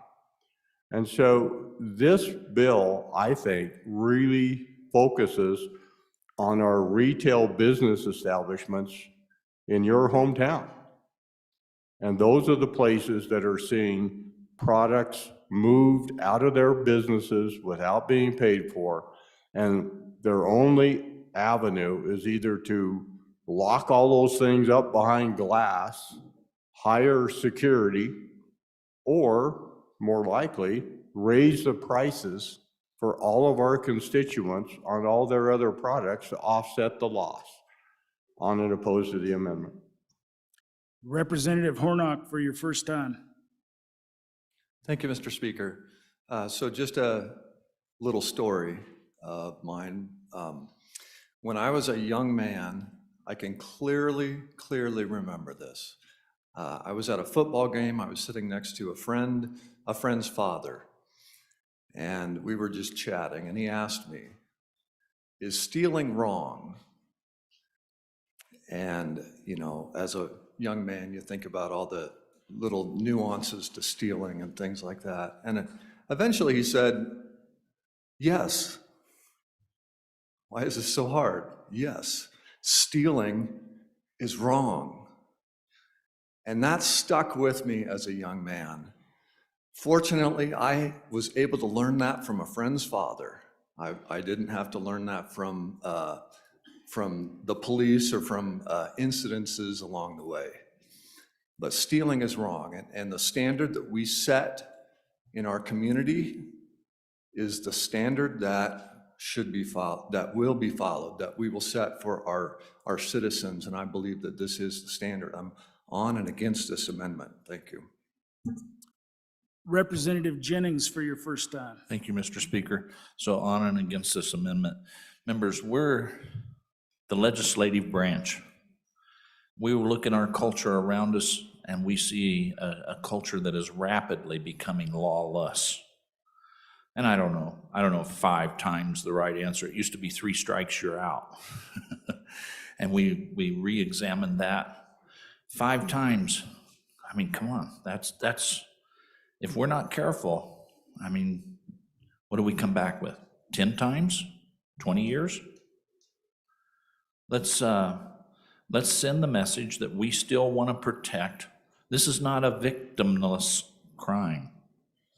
We're going to lose businesses. We've seen it in other states. There's businesses that are moving out because of theft, because they got super duper soft on this. And I'm not suggesting we cut a hand off. I'm suggesting that we support the rule of law 5 times. 5 times, guys, against the amendment for the bill. Representative Provenza for your first time. Thank you, Mr. Speaker. consequences have actions. Actions do have consequences. And so I would urge you, if you want to spend $250 million on a new prison, please vote against this amendment. That'd be great. Thank you. Anybody else for their first time? Anybody for their second time before the sponsor? Representative Oakley. Thank you, Mr. Speaker.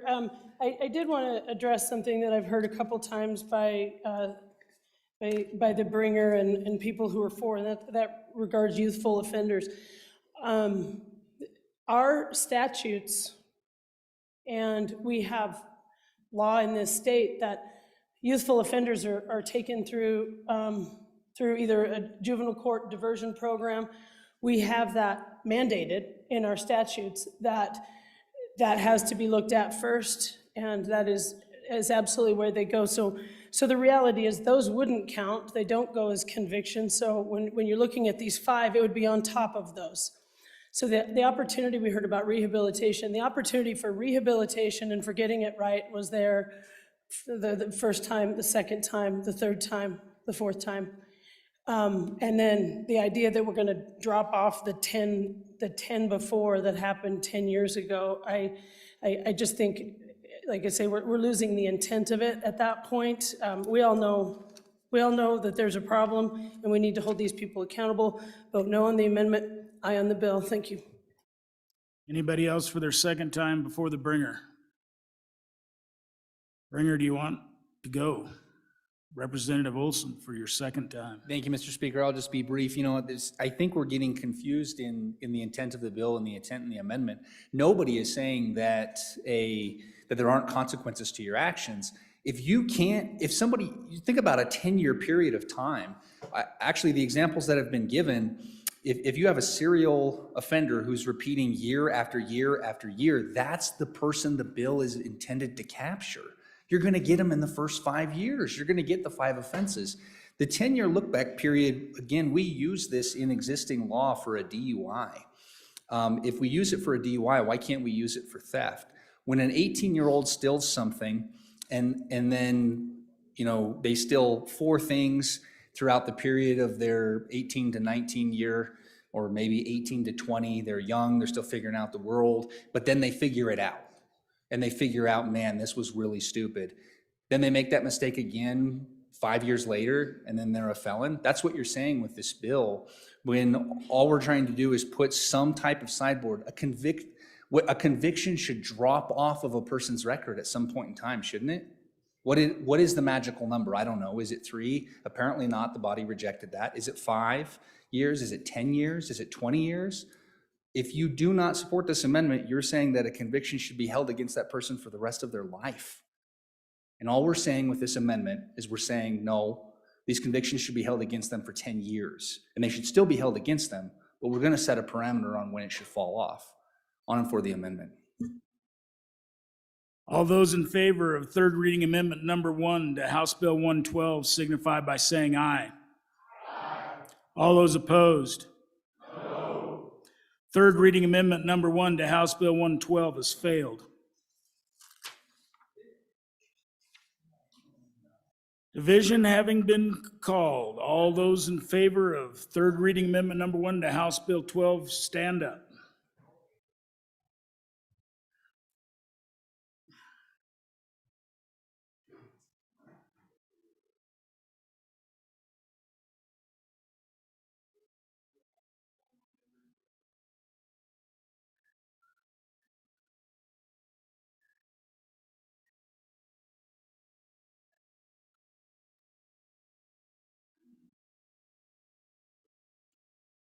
All those opposed, please stand. More than 18. Third reading amendment number 1 has failed. The next amendment, we have another amendment, Representative Provenza. Thank you, Mr. Speaker. I respectfully and responsibly withdraw my third reading amendment to House Bill 112. All right. We have one more amendment, Representative Oakley. Thank you, Mr. Speaker. I respectfully and what was the word? Responsibly withdraw the amendment. Awesome. House Bill 112, having been read 3 separate times, the question is, shall the bill pass? Chief Clerk, call the roll. Elleman. Allred. Andrew. Angelos. Banks. Bear. Berger. Brown. Burkhart. Byron. Chadwick. Chestick. Clauston. Conrad. Crago. Davis. Eklund. Haroldson. Harshman. Heiner. Henderson. Hornock. Hornock. Hornock.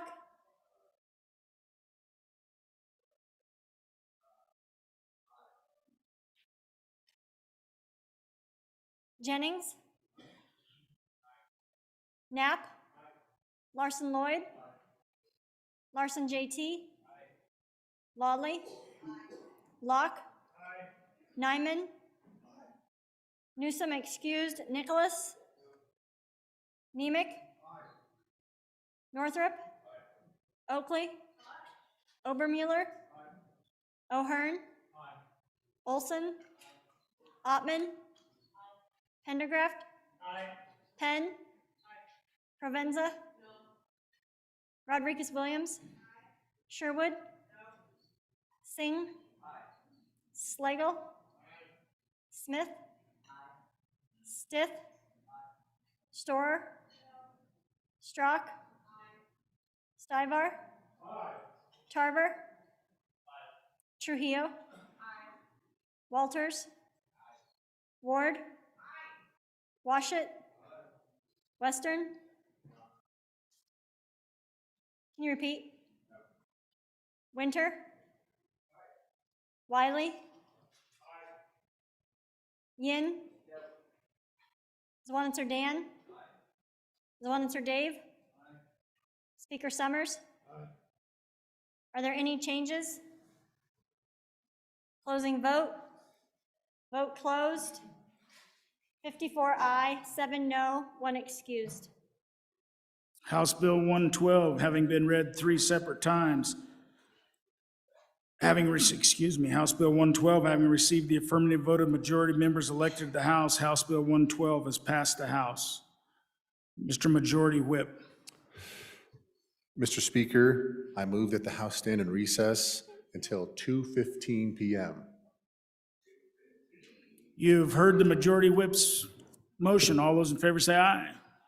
All those opposed, no. We stand in recess until 2:15. Committee announcements. Chairman Brown. Thank you, Mr. Speaker. Your committee number 8 will meet here in about 5 minutes to hear 3 different bills. And then if we have time permitting, we'll get to 4 and 5. But House Bill 68 is continued from last Tuesday, House Bill 158 and House Bill 160. Chairman Washit. Thank you, Mr. Speaker. Your committee number 1, Judiciary, will meet Friday morning at 7:30 in our normal meeting room to hear 4 bills: House Bill 157, County Board Dissolution; House Bill 172, Evidence Preservation; House Bill 186, Court-Appointed Attorneys' Fees; and House Bill 214, General Regulatory Sandbox. Chairman Burkhart. Thank you, Mr. Speaker. Your committee number 9, Minerals, Business, and Economic Development, will meet tomorrow morning at 8 a.m. in Capitol Extension Room E5 to consider House Bill 118, Volunteer Firefighter Pension Funding; House Bill 196, Wyoming Infrastructure Protection Act; House Bill 213, Energy Production Inventory Exemption; and if time permits, House Bill 239, Vehicle Idling Decriminalization. Vice Chair Western. Thank you, Mr. Chairman. Your committee number 6 will meet here in about 10 minutes down in the connector to hear the following bills. House Bill 147 carried on from Tuesday, House Bill 123, House Joint Resolution 3, House Bill 84, and House Bill 171, as time permits. Thank you. Chairman Northrup. Thank you, Mr. Speaker. Your committee number 4, Education, will meet upon noon recess tomorrow to... You got me. Okay. To discuss House Bill 176, K-12 education standards, House Bill 137, minors sale and purchase of a cannabinoid prohibited, and House Bill 140, mental health care, and which we all could use a little of. House Bill 151, property tax exemptions as time permits. Chairman Nicholas. Thank you, Mr. Speaker. Your House Appropriations will meet in 10 minutes to hear House Bill 209. Okay, I think that's it. We stand in recess until 2:15.